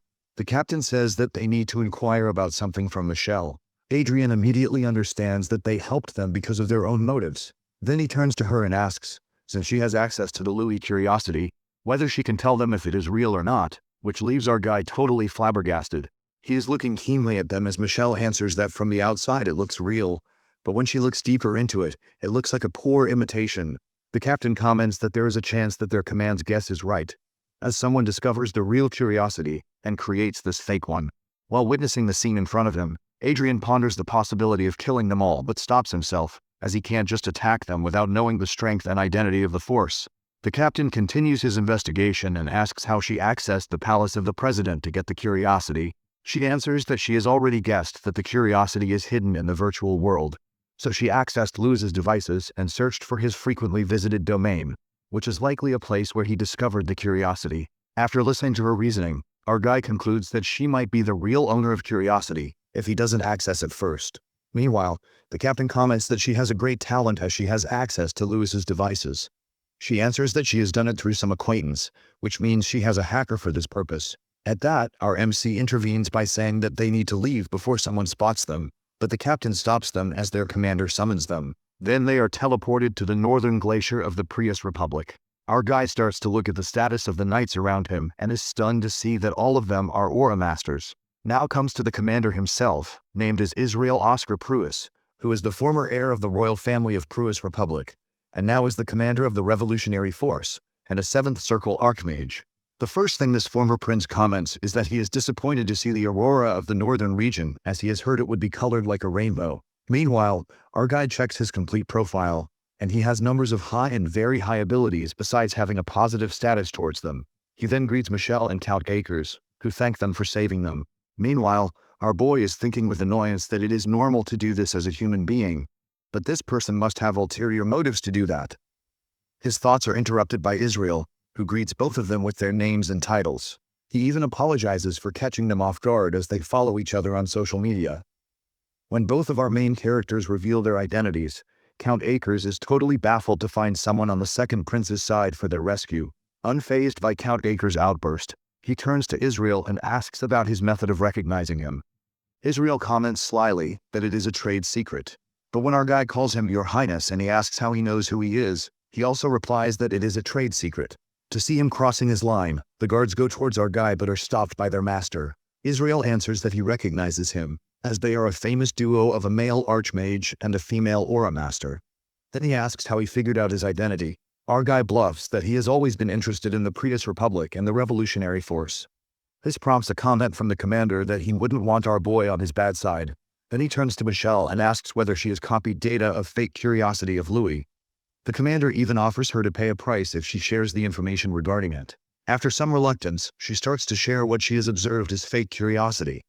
She explains that this fake curiosity is designed in a way that the person can access it step by step, so she doesn't access those data, which Louis hasn't discovered himself yet. She ambiguously adds that the information she has found in Curiosity is about the technology they are already using. At that, the commander clearly states his interest in the data on Vanguard Force equipment, which is basic information about the Curiosity. Michelle is reluctant to answer it because her one wrong move can cause a war. To sense her hesitance, Commander explains that he is a descendant of the royal family, but his father has gone through great struggle to establish a democratic system in this country. Meanwhile, our boy thinks about the wrong way the democratic system is established in the Prius Republic. The late king of this country has good intentions to achieve democratization for his people, But people like Tatro have manipulated this system as the people of Prius didn't have much awareness about it. Consequently, this country falls into the hands of a dictatorship. Now Israel explains that he plans to awaken awareness in his people and establish the correct democratic system in his country. From this, our boy concludes that although this fallen prince has a long way to go, his motives seem decent compared to the current government. Meanwhile, the commander asks once again to Michelle, who responds that she can't decide such a sensitive matter by herself. The commander decides to take serious measures. Now, the Count, Akers, and others are on high alert. On the other hand, our boy ponders whether he should help them as the former citizen of Korea and decides to step ahead. He asks Israel whether it won't be about Lucas's curiosity, then would he like to shake hands with him. Indeed, our boy can't leave a chance to make a business out of this scenario. Commander corrects that he needs that blueprint of Vanguard force equipment. At that, he scoffs and explains that he is already planning to manufacture Vanguard equipment, so he obviously has the blueprint. Ignoring the baffled faces of his fellow countrymen, he explains further to the prince that he has a high-quality blueprint, which is usually produced in his country. The commander is happy to hear it, as their country has magnificent quality Vanguard equipment. Then he asks for the prototype. Our guy shows him the force converters, which is truly appreciated by Israel. While checking and complimenting the converter, he asks in surprise about his reason for revealing his state secret to other country rebels. Our dude slyly replies that he has done it because he has a liking for them. This prompts a hearty laugh from the commander, who is happy to capture Adrian's interest. While our greedy guy is more interested in receiving a decent amount from this deal, this said deal is interrupted by Count Akers, who reminds our boy that it is illegal to trade technology. Our dude counters this problem by saying that everyone present there just shuts their mouth, as each of them holds the secrets of others. For example, they know the identity of the revolutionary force, Michelle acquiring the curiosity, and now his illegal trade. All of them should just keep their mouths shut. This excites Michelle, who ensures Adrian that his secret is safe with her. Now he turns to the commander to discuss the payment, as he needs to refill his account once again after investing a large amount for Averill. After a while, they return to their country, and now Michelle and Count Akers are getting a scolding from the first prince, who is quite cross because of their stupid decision to travel to Prius Republic. After getting a good scolding, Count Akers' stupidity asks Adrian and Arya for their presence there. The prince facepalms to hear it while explaining that they are on his side. The idiot of a count doesn't understand it. And finally, Michelle yells at him that they are just pretending to follow the second prince. Our boy is quite stunned to witness the density of Count Akers, who is fighting all of his life. Then Michelle turns to Adrian and winks at him, which awakens the jealousy in our Aura Master, who suggests that she should kill her. Adrian somewhat agrees with her but decides to keep an eye on her for now, as he recognizes her fake curiosity. When they are going away, Count Akers asks them to have tea with him as a token of his gratitude toward them, which he tries to decline. At this moment, someone calls for the prince and asks him to watch the news. It is revealed in the news that the Brigham Empire has declared war on the Prius Republic, which is criticized by Louis himself, as nowadays he is favored by everyone because of his discovery of the curiosity. After a while, Adrian analyzes that both countries have a ratio of 4.6 of their winning chances. The prince comments that he is giving a lot of credit to the Prius Republic, as the Brigham Empire has a clear chance of winning. However, our hero points out the defensive advantages of the Prius Republic, noting that the Brigham Empire must first cross the ocean and then navigate through closed terrain to invade their enemy's territory. While looking at his screen, he hopes that this war will end by bringing justice to the Prius Republic with a minimum of casualties. Besides, he wants the Revolutionary Army to crush the corrupted dictatorship of the Prius Republic in this process. He, at this moment, feels Count Akers staring at him. He asks him to tell what is on his mind. Count Akers accuses him of knowing about this war beforehand. This is the reason he shook hands with the Revolutionary Army. The prince asks about the meaning behind Count's words. Our guy makes an excuse that he has some connection with the Revolutionary Army, so he got help from them in order to rescue Michelle and Count Akers. He further explains that they are following each other on social media, which prompts a laugh from him. Adrian continues, stating that after meeting them, he is convinced they are more than just a rebel group. The prince agrees with him, adding that he hopes this war will bring opportunities for them as well. At that, he suggests to the prince not to give any statement about the war, to which he agrees. Then the prince dismisses all of them while turning to Count Akers and Michelle. He warns them not to reveal the affiliation of our boy and girl to the first prince, because they are going to be their trump card. He even suggests Count Akers to stay in the palace in case he tells anyone about it somehow. He agrees with him, and Michelle also offers to stay beside him, which makes him happy. Then Michelle turns to Adrian and flirts with him, saying that this opportunity helps her see him and Arja frequently, which burns our girl with jealousy. Finally, The war between the Brigham Empire and the Prius Republic breaks out. The Brigham Empire immediately surrounds the Prius Republic with their troops. On the other hand, the Prius Republic strengthens its defense, taking advantage of their home ground. Though both countries don't clash yet, it is expected that they will clash within a few days. While people have their eyes on the conflict between the two countries, our guy is going to appear on a TV show. This show is called Anthony, and for their 10th anniversary, they hold a match between mage versus knight. So, they invite our dude to the show as the representative of the mage. The idea that our hero is going to appear on the TV show is suggested by Eric. He actually compares Everil with the other contestants, and concludes that she doesn't have the recognition like the other contestants. So, he shows the TV show proposal to him, and makes him accept it for this purpose. The host compliments our handsome guy's looks, and he jokes that it is all thanks to his mother. When he is asked about his father's looks, he casually answers that his father wouldn't be able to marry his mother if it weren't for his noble status. The host brings up the topic of knight versus mage and asks for his opinion. He responds by saying it's an interesting topic.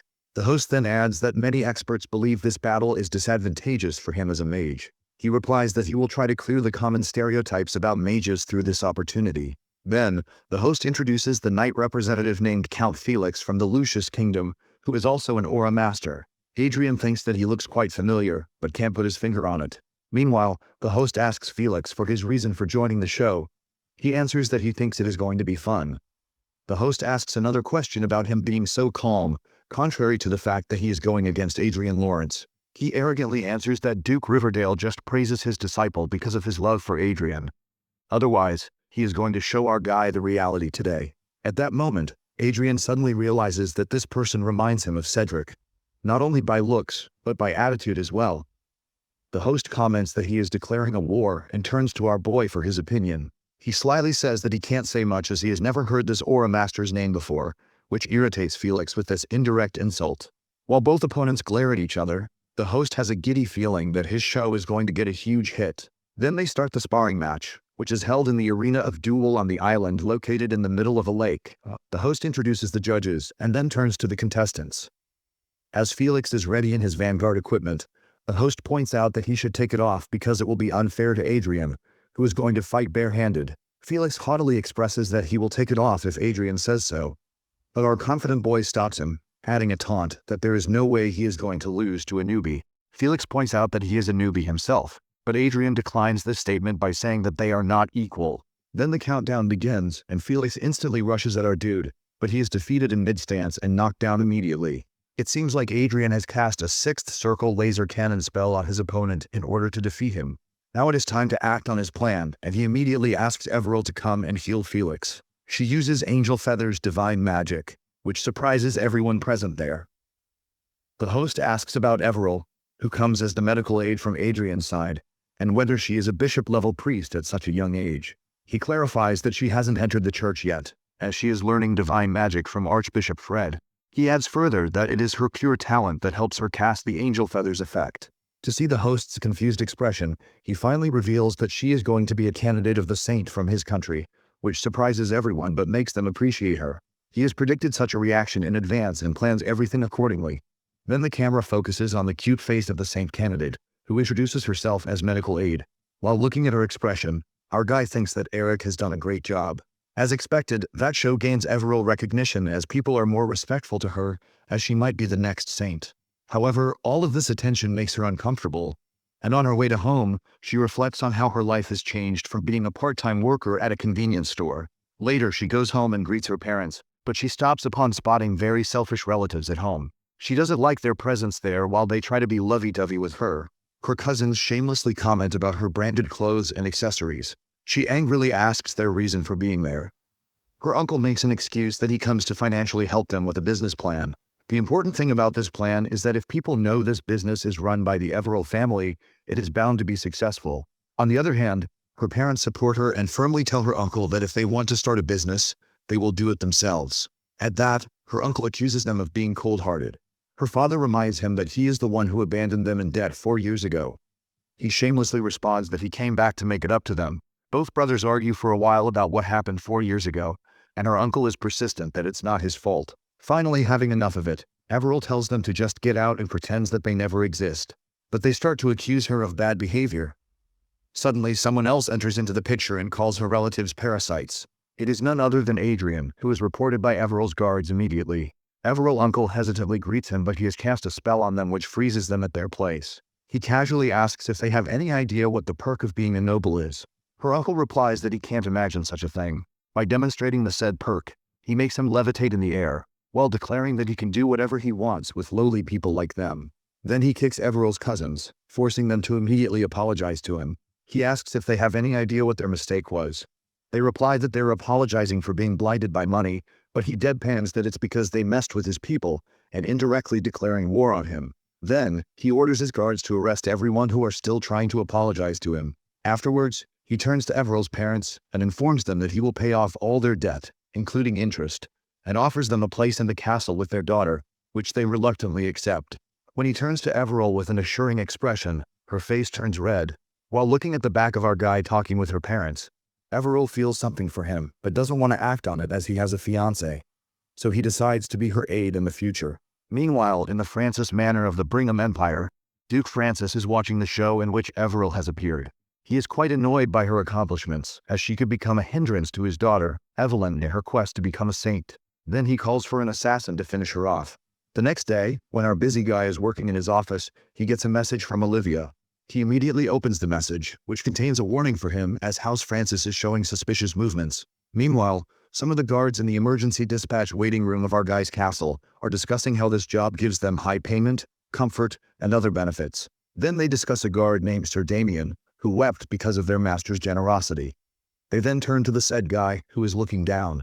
They think he takes offense at their words and go to console him, but that person is actually an intruder. He looks at them with a maniacal expression, saying he has forgotten his own name. Before they can understand the situation, another guard, who is also an intruder, stops the him from getting close to first one. This intruder scolds the first one for revealing their identity. To listen to them, the guards shout for them to reveal their identities, but before they can take action, the person disguised as Damien casts a spell on them, making them forget this small incident. Then, once again, Fairman tells Damien not to rely too much on his mind-controlling ability, reminding him that their target is Everil, not Adrian, so there's no need to reveal their identities. Damien asks why he's extra worried today. He answers that it's because he made eye contact with our boy before coming there. He recalls the moment when Adrian was in the crowd, greeting his people. Suddenly, Adrian looked directly at him, and it felt like he was peeking into his soul. The incident made him shudder, but he shrugged it off, thinking he might be overreacting. At that moment, they hear an announcement about the intruders in the East Wing, which includes 5 assassins.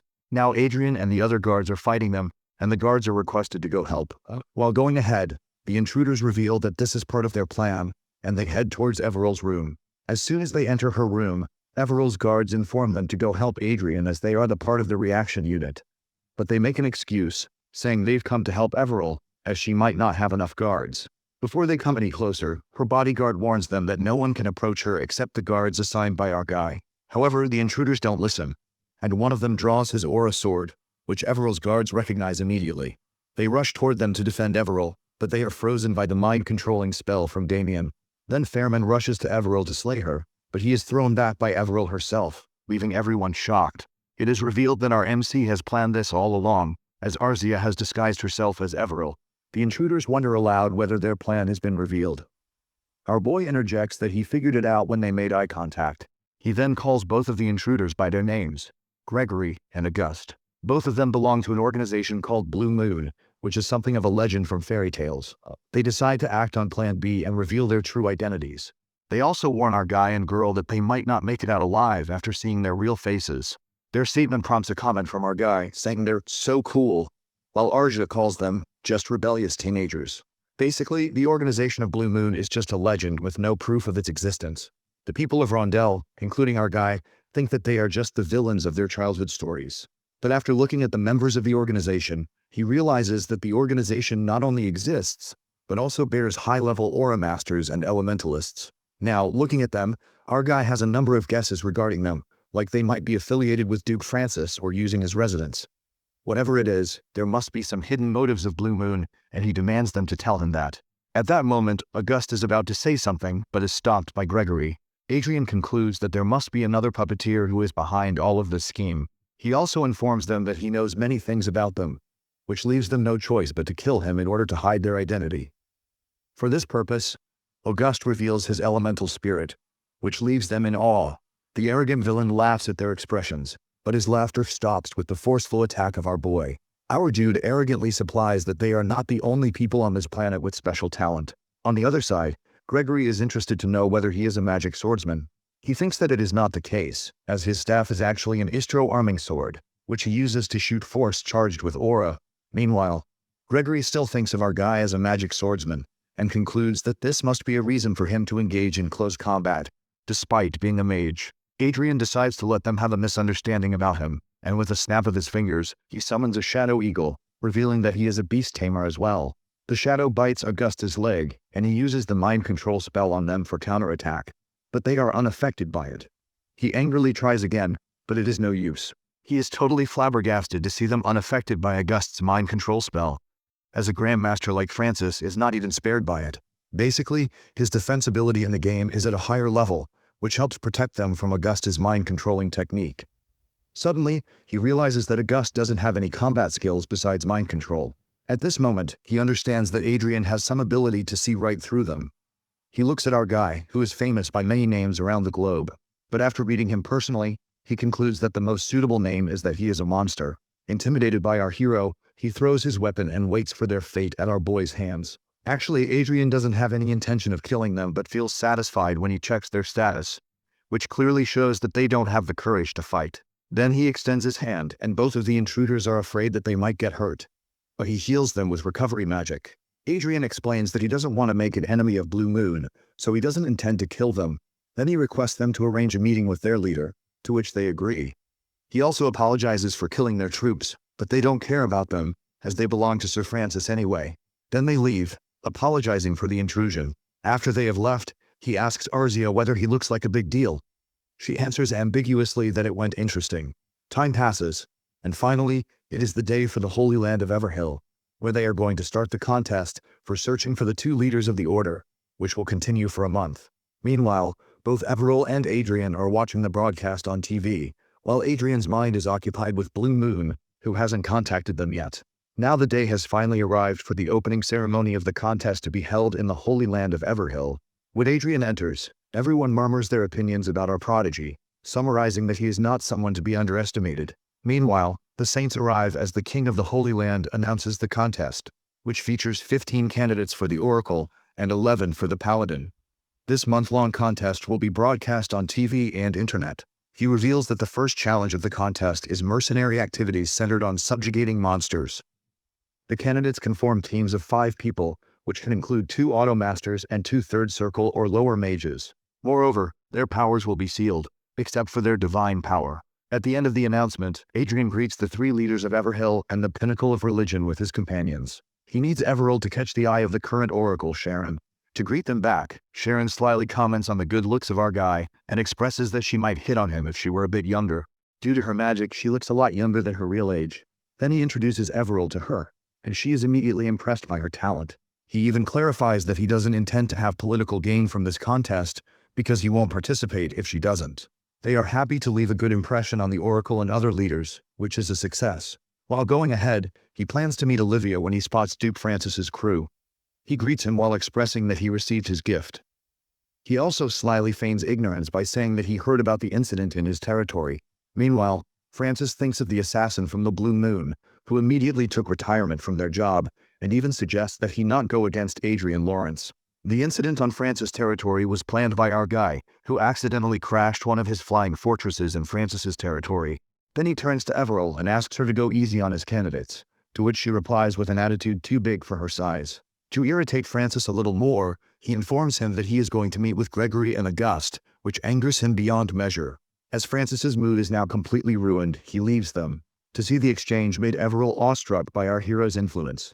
He shakes off her compliments while reminding her to be confident as a candidate of the saint. At this moment, he meets with Olivia, and they both exchange greetings. Then she introduces her candidate, Judy, who greets them as well.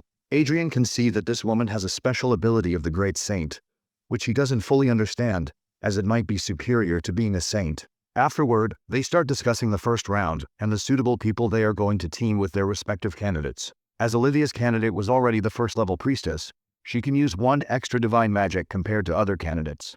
However, Olivia expresses that she doesn't have the right people to team up with her, as they don't have mages with real-life experience in this modern age. At that, our boy offers to have his men at her service, which brightens her mood. He knows all along that it is her plan to make him offer his men to her. Anyway, he is still persistent about sending third-level mages to her. At that, she expresses that she might be the only person to gain an advantage from their alliance. He declines her claim by pointing out the people around them are now feeling pressure because both of them have a good relationship. Then Adrian asks whether the magic swordsman is going to count as one person for the first round. Meanwhile, Sharon is checking the team members of Everall and is totally amused to see a person who is a magic swordsman. She laughs while commenting that now she might get complaints from other contestants. Her subordinate informs her that they didn't state in the rules that both aura and magic can't be mixed. He is going to correct the rules, but she stops him, saying it might be part of the competition for someone to find a loophole in their rules. Now this old Sharon lady is also interested in our guy. Finally, the first round of mercenary activities has started, and Lopez is seen protecting Everall from the beasts. During the contest, the Saint, along with 2 Aura Masters and 2 Mages, will be registered as mercenaries. Each candidate's performance is recorded and broadcast on different channels. This way, people can watch the performance of their favorite candidates on their preferred channels. Meanwhile, some people have offered the beasts they hunted to Everall to help her clear the quest. They even start fighting over who will offer their catch to her first. She turns to her aide and asks whether it is even allowed. During the broadcast of the contest, people are initially more interested in watching the elves because of their beauty. But it turns out that being pretty doesn't automatically make you entertaining, and viewers quickly lose interest. So they start looking at the other contestants. Among them is Everall, who manages to capture their attention by actually showing growth and effort throughout the contest. In contrast, there are other contestants like nobles wouldn't dare get their hands dirty with mercenary work. They leave all of these kinds of work to their teammates, which makes Everall's hands-on approach all the more refreshing to watch. Meanwhile, the real mercenaries, who are surprisingly enjoying Everall's performance, declare they are offering her their beasts. They explain that they are doing it because Everall treats their profession with respect, unlike others who just look down on them. One of the mercenary even comes up to Everall and reassures her that they are helping out of their own will, so she doesn't need to feel any pressure. Despite his scary look, she still healed him, and his appreciation for her only deepens. Then they offer the beast to her, but she is reluctant to accept it, knowing it is their livelihood. One of them proudly states that they are doing this to clear their image in front of the world. If she becomes a saint, people will look at them in a different light. Then they start cheering for her, and she claims that she is going to do her best. Because of the incident, her ratings are higher than the other candidates. Meanwhile, our guy is meeting with the Archbishop to show him the holy relic of Orichalcum. While inspecting the relic, the Archbishop informs him that it is not an ordinary holy relic, as he can sense divine power flowing within it. Adrian suggests if there is a way to revive it. The Archbishop confirms it, explaining that its part of the magic is damaged, but they can revive it as the remaining magic is still flowing. He then agrees to find a technician to fix it. Adrian is still curious whether they need to donate it to the church. The Archbishop declines his offer, saying that although it would be good for publicity, but it is better to use a functional relic to benefit Everall. Afterwards, they bid goodbye, while Fred promising to find someone to fix the relic. Now, Adrian is determined to do everything in his power to help Everall win, knowing that others are also putting in effort behind the scenes. Meanwhile, someone is watching the broadcast of Everall getting help from the mercenaries. She is determined to do her best as well. The next day, he meets one of the top 3 technicians, Kobe Bentry, who is a master engineer. They greet each other, but suddenly, our guy finds Kobe staring at him. Kobe explains that as a technician, he can't help but analyze the objects and equipment he sees, and it is difficult to analyze Adrian's robe. Listening to this, Adrian concludes that Kobe is the right person for his work. Then he shows him the Orichalcum hilt.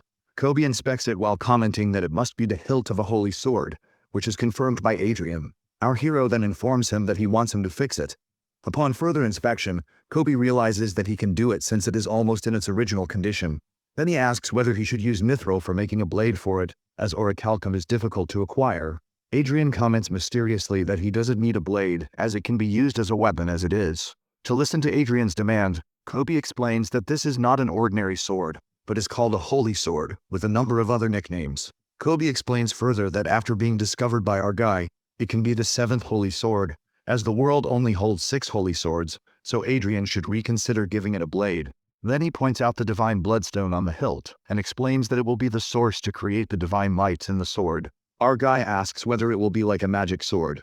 Kobe explains that it will be more advanced than any magic sword, as it can convert every kind of energy into the blade, whether it be elementals, aura, magic, or divine power. This master engineer continues to boast about how he has all this knowledge because he studies the literature regarding holy relics. Now Adrian understands why people think it is just a piece of orichalcum. Then our dude asks the price of the sword once it is repaired. Kobe estimates that it is so valuable that he can buy a city with it.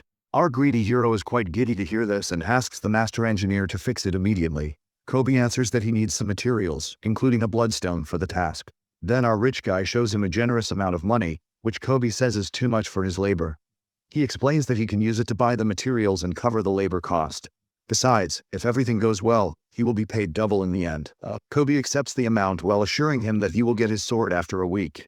When going back to his destination, he is quite giddy, planning to use the holy sword and become a magic swordsman. However, his daydream is interrupted by Arcia, who deadpans that Everil has been kidnapped. Meanwhile, at the borderline of Dragonland and the Crosan Empire, Everil is seen protected by a magical light, floating in the air.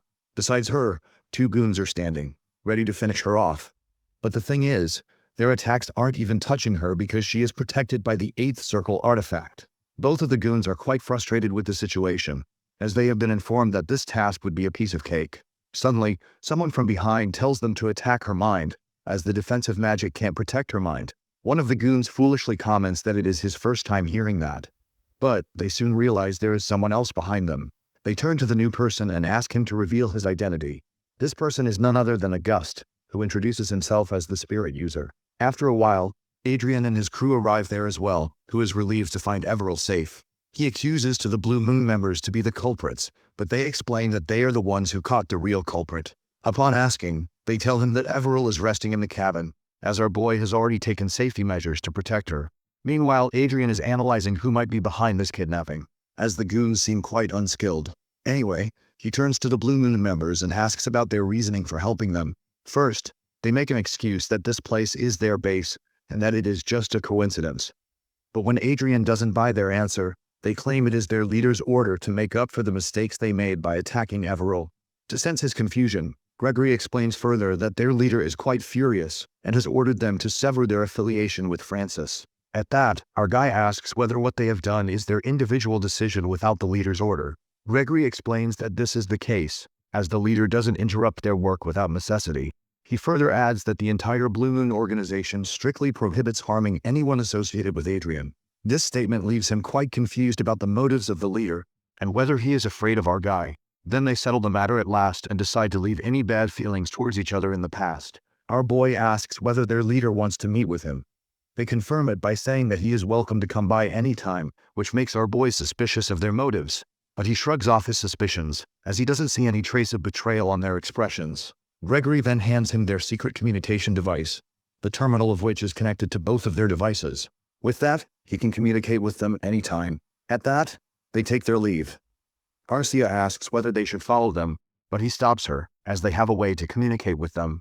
The most important matter now concerns Everil's safety. At that moment, Everil wakes up and asks about her whereabouts. They decide to bring the church investigation team there, as the whole world has witnessed the kidnapping of Everil through the live broadcast. Meanwhile, Adrian is thinking about the mysterious leader of Blue Moon and what Gregory has said to him. He contemplates what is going to happen next,